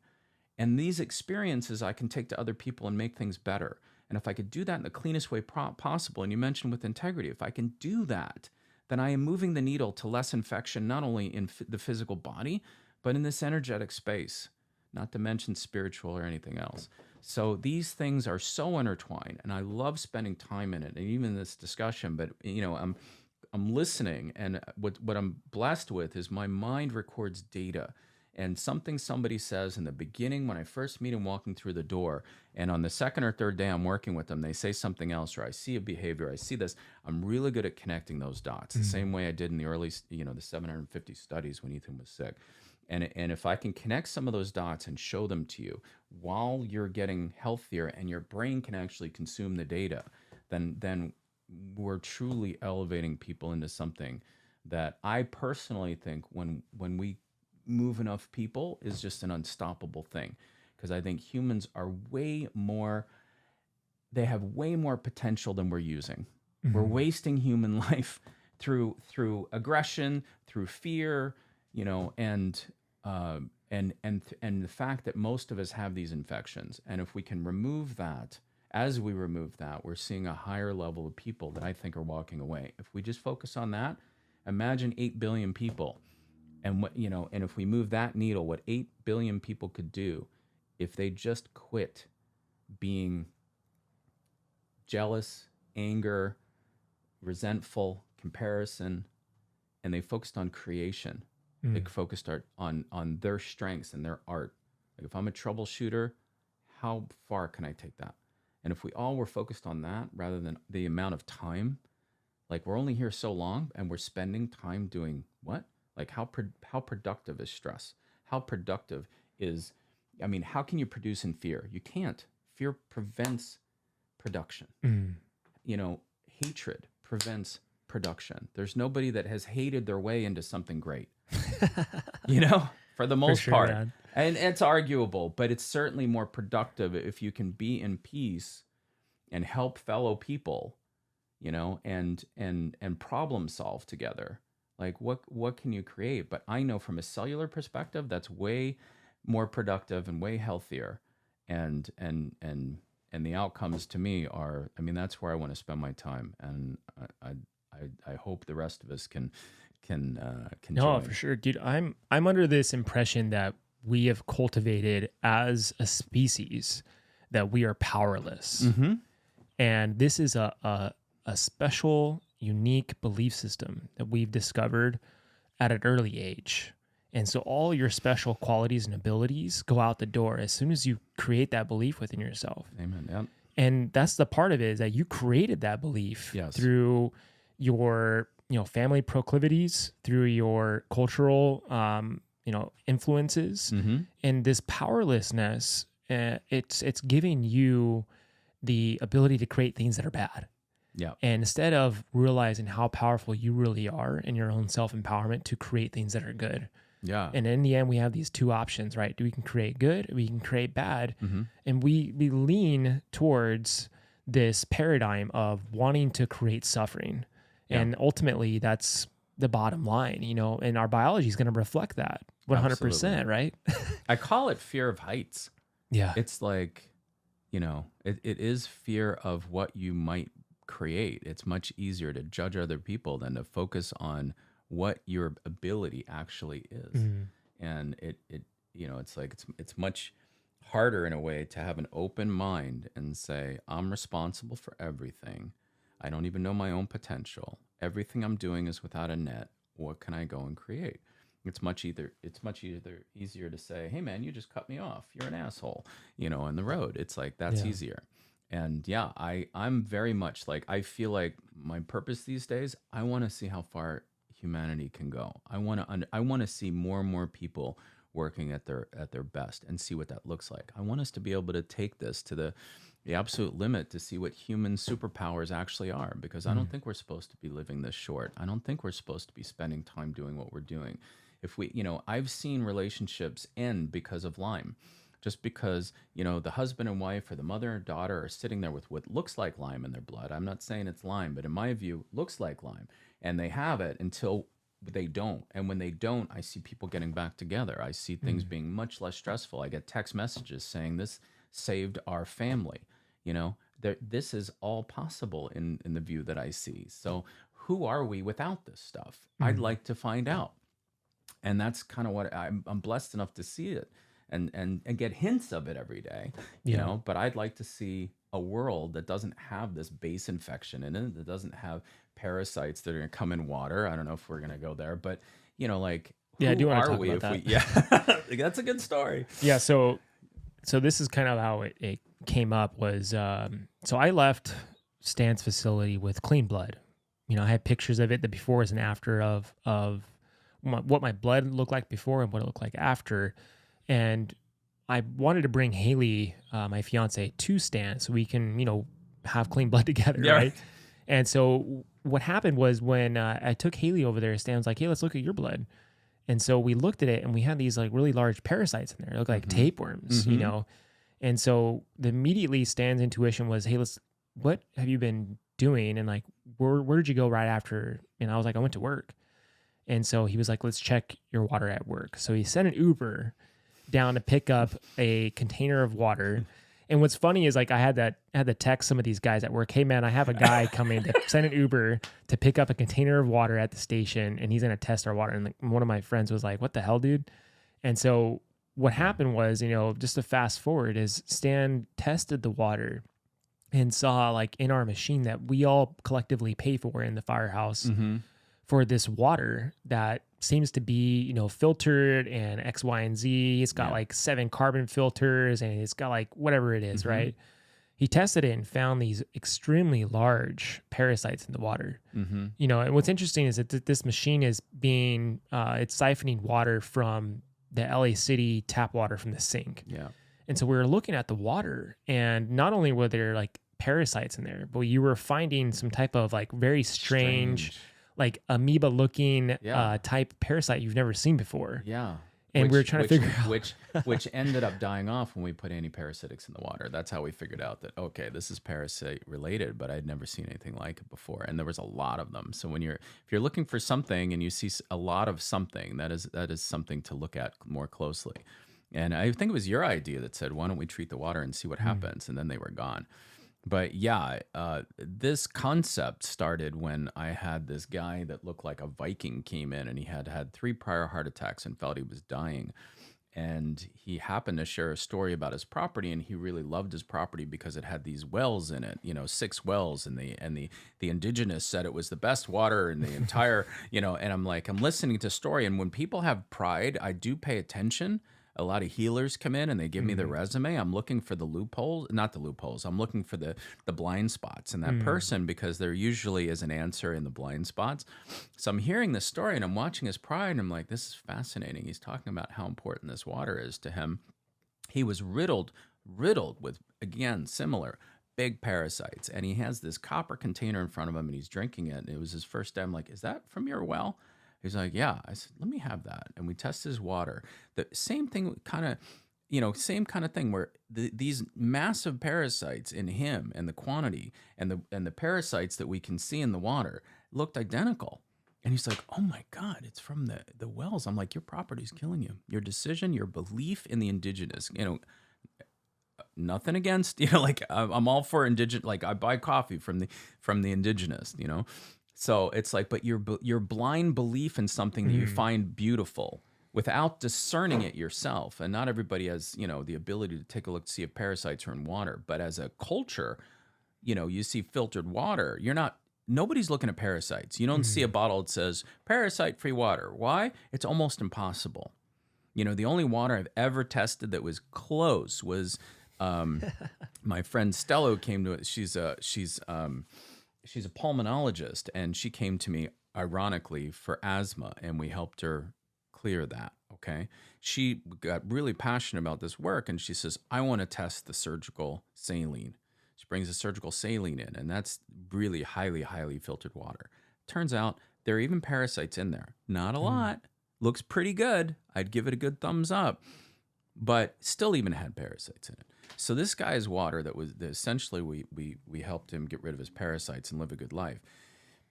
He had to work on his water supply. And then from there, I've been looking at everybody's water. So we looked at let's go to, all these different healthy food stores and buy $13 bottles of water and see if we can find a brand that would be great, that we can say. I have not found one. Everything, no matter how expensive the water, it was kind of fun because people would be like, hey man, I really love this water and I'm sure it's going to be good. And we'd film that and then we'd show their face when they see the parasites in front of the screen from the water. And they're all like, oh my. It's like, I had a CEO of a food company come in, and she was very sick.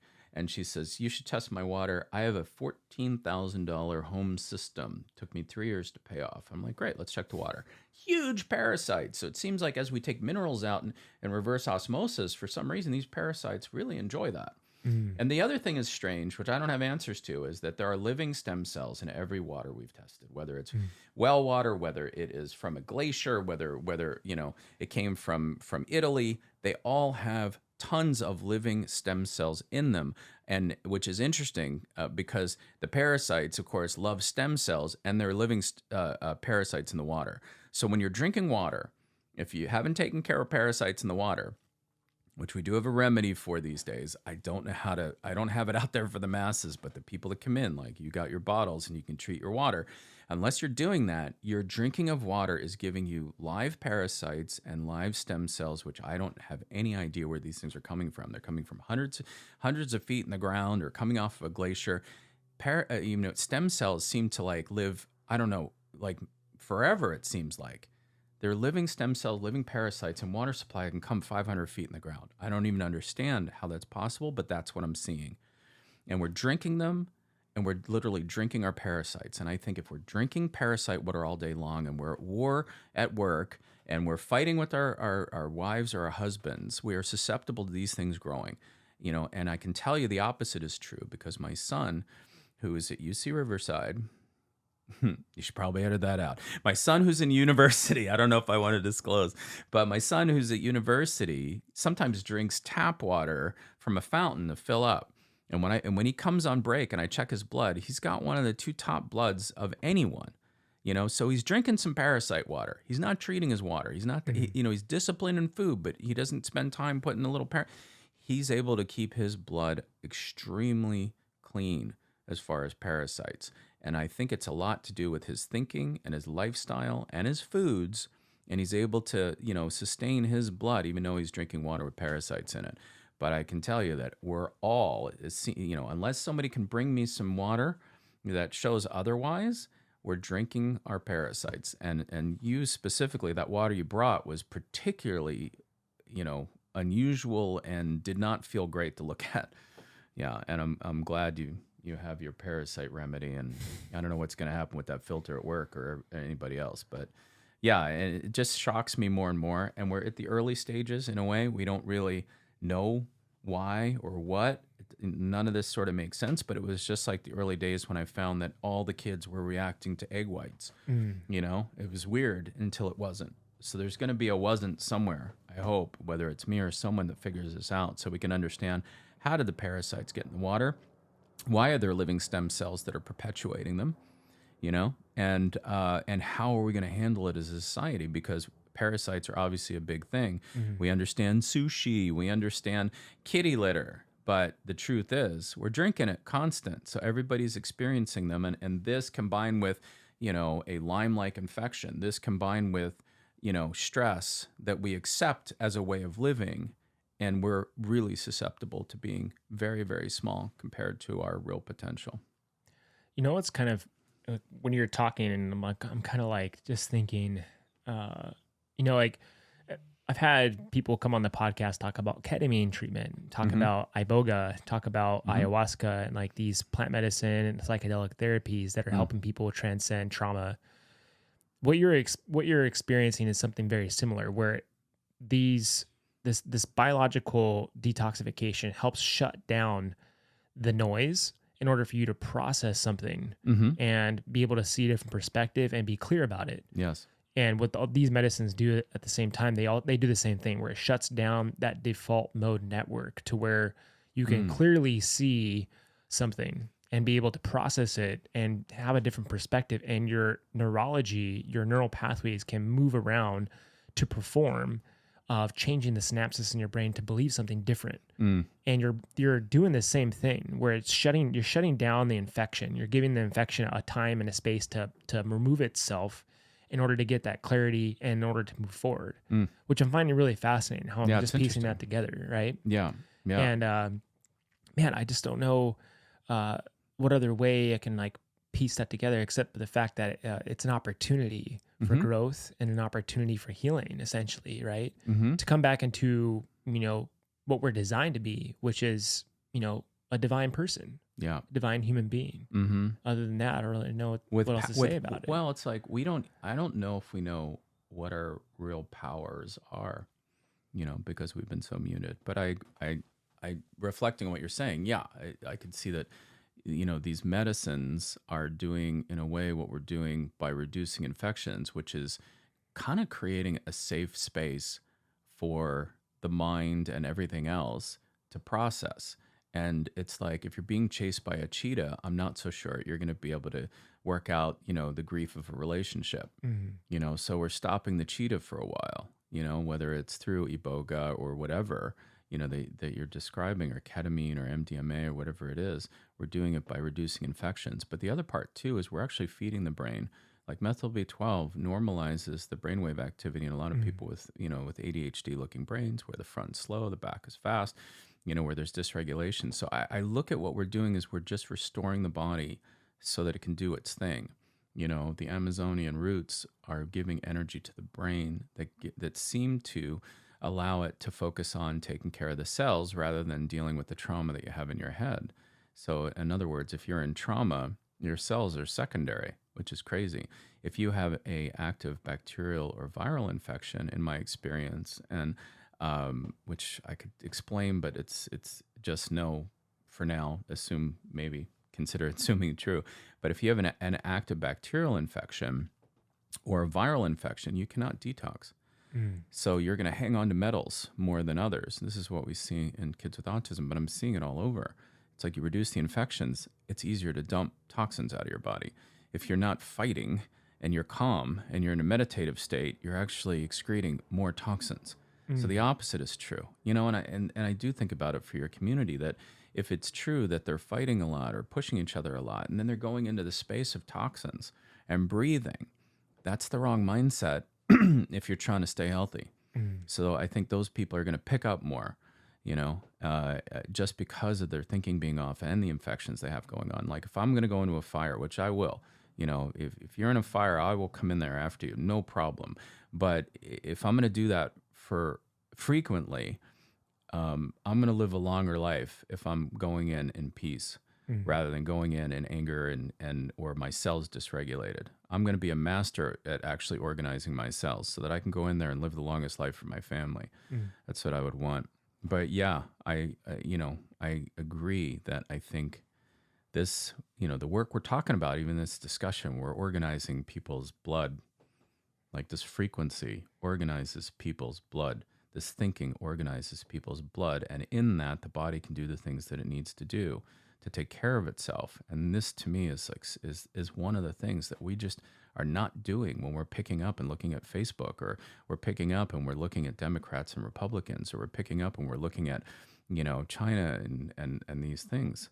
Like this is not the thing that's going to sustain our human evolution, and the infections love it, and it perpetuates more hate, it perpetuates more dis-ease and unhealth, and it just moves us away from what our real superpowers are, which I really don't think we have a concept of anymore, And I look forward to us looking the other way and just watching people pop into, amazing productivity and helping people in amazing ways. I want to lean in that direction. We're kind of closing up on time here. Do you want to show for everyone watching YouTube some of the images here on your laptop? So, that's great. Okay, so the big thing is, if you're just listening, it's kind of hard to tell, but if you want to just kind of fast forward on the YouTube channel and check out, Stan's has images of infected blood versus what your blood looks like when it's cleaned up. And it's pretty interesting and amazing to see how, what you're using in your microscope to find this stuff. Like you were saying, no one really has this type of microscope to really see some of this stuff. There's similar things. I mean, there's people that have dark field microscope, for example, and there's people that do microscopy. But the more I get from other people and I see people give me examples, like I had one the other day that said, I went to this person after you, and they're saying I've got lots of bacteria and fungus. What happened at your place? And I'm looking at it and I'm going, oh, that's how they read that. They were actually stem cells. I'm like, dude, you just have a lot of stem cells. They just don't know how to read that energy off of those things. And they're thinking it's bacteria, and they're giving you fungal and bacteria treatments. Like those are stem cells. So we've fine-tuned this element where we can actually look at energy, and with it, it's a whole world that's opened up. It's a proprietary microscope? What we're doing with it is proprietary. How many other people have the capacity of doing this? I don't know, but I don't run into them. Interesting. That it's this way. Dark field microscopy is very common, but the idea of focusing on the frequencies of the energy and creating colorization on the screen in the form of inflammation, in the form of actually seeing the infections and their signature patterns and how they resonate, to me, I don't know. I didn't model it after anything that exists. So I don't know what's out there, but I can tell you I haven't run into people that are seeing the things exactly the way we're seeing them. But for example, I don't know. Can you see this okay in the camera? You put a little close. No, just leave it and kind of put it closer, don't just like that. Don't touch his camera. I understand. So can you see that? Yeah. All right. So on the left is Lyme, or what we would say is a Lyme-like condition. But and I could kind of zoom in on it, but what you'll see if you could inside the cells, what you end up seeing is these signature patterns that are like different. Each one is sort of different. There's like 8 or 9 different patterns. You know, some look like little Aztec warriors, and some are just looking like dots, and some are looking like worms. So this I'm saying is Lyme-like, you know, and this is a person that is suffering from the symptoms of Lyme. And then, you know, a couple days later, these are the cells without any inflammation showing up. The cell count's down, so a lot of the apoptosis seems to have happened where the cells die off that are unnecessary. And then you see these immune cells, which strangely enough look like happy faces. Right. And so that's literally one example compared to the other. This is it. You know, this is kind of like how, if you were to take a look at even basic dark field mescometry looks like, you know, you can find Lyme in images online that will look like that, for example. So that's kind of what it looks like up close. But then this is what it looks like up close, you know, 2 days later. In a lot of the work that we do. And those specks in the background that are the stem cells. The stem cells. You can't really see them. They're really tiny little dots. It's really hard to see in this magnification, but as you zoom in, they have that target look where it's like a circle, and each one has its own frequency of energy. This is how stem cells look when you look at them kind of. I think I have an example, actually. Hang on, let me see what I have. 1 second. Checking. Yeah. So this to the left is what a stem cell looks like in this type of energy reading. And then when we started playing with stem cells with my son the first time, this is a worm that actually showed up in his blood. And I was like, wait, he was worm free 2 days ago. Why is this here? And as we looked at the very close under a deeper look, you find these same targets on the actual parasite, and they are, what we found is most parasites, if not all, are riddled with this if they have energy, if they're alive. As they die, these things come off. So that was one of the discoveries. So that's how we're seeing, and these little dots even behind it, these are all stem cells, even these.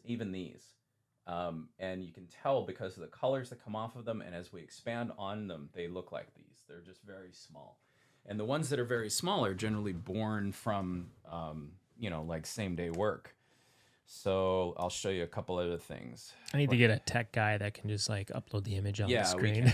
So this one, I can send them to you. So this one is one that looks like, and I put it in quotes, but this is, you know, kind of like what hairy cell leukemia looks like. I see this happen as these Lyme-like cells advance with and around parasites, and if it sits long enough, it starts to look like this. And then this was the cells after doing work, you know, the same person, you know. And you can argue lots of things about, well, it's a different drop of blood and all these, but when the symptoms, you know, go away, this was a nurse, you know, and the client feels great. And they didn't feel so great on the way in. I mean, you know, yeah, you weigh that evidence how you'd like. Yeah, so this is the pre and post. Sorry. Whoops. Yeah, I know, right? Certainly no practice. But here we go. So, let's go backwards. Yeah, that's kind of the pre and post side by side. It's just crazy. So let's talk about some other pre and posts. Like this was a 16-year-old that was diagnosed with autism. And this was 4 hours of work pre and post. So the one on the left, together. Yeah, and the people that look like this are the ones that are sort of like stroke, heart attack type. Yeah. The blood cells are so clumped together. There's so little plasma, and then afterwards, his cells look like that beautiful range. And his mom went to the. He was an Israeli child, and his mom went to the Israeli magazine. And they published an article that basically said that it was the day her 16-year-old son became a man because he could barely hold context in discussions, and he walked away. He went home. His dad called me right afterwards and said, I got to meet you. My son's never been like this. And, you know, we've been close friends ever since that. So that's that one. Let me see if there's anything else to... This was someone that had an Alzheimer's diagnosis. On the left-hand side, you see the cells just stack They're all stacked. And it, you know, if you have these stacked cells, I can imagine them not processing oxygen very well because they're just, you know, it's literally they're on top of each other. So how can you, you know, how can you put out carbon dioxide or take in oxygen, vice versa? You know, how can you do that? So I'm just imagining a starving brain when the cells are all like polarized together like that. And then this was, I think, about 5.5 hours later. It was April 11th in 24, if I remember correctly. And she came in around 12 and left around 7. And she did not have symptoms that she came in. And she was about to get into a study after a recent diagnosis.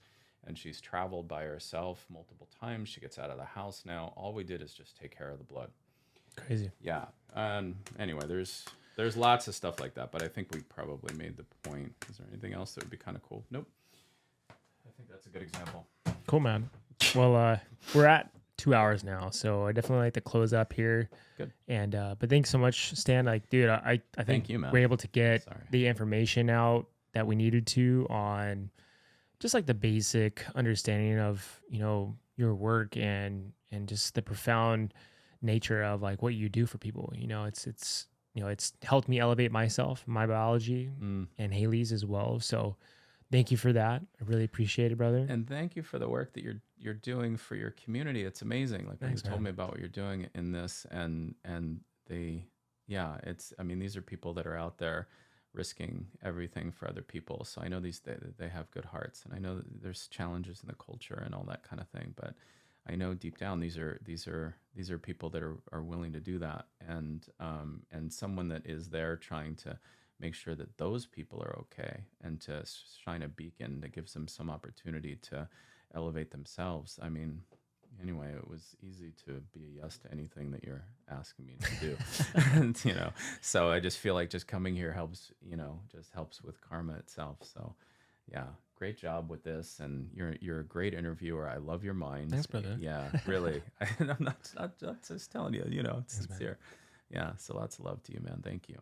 Thanks, man. And I'm going to put into the, you know, episode description, everything, all of Stan's contact stuff and everything he's been able to accomplish, how to get a hold of him too. If you're interested, if you're a firefighter looking to elevate your biology, Stan's the guy. So thank you everyone for listening. Don't forget to subscribe to YouTube, Spotify, Apple. Helps the algorithm to get people to listen to this type of episode or any other episode to help themselves.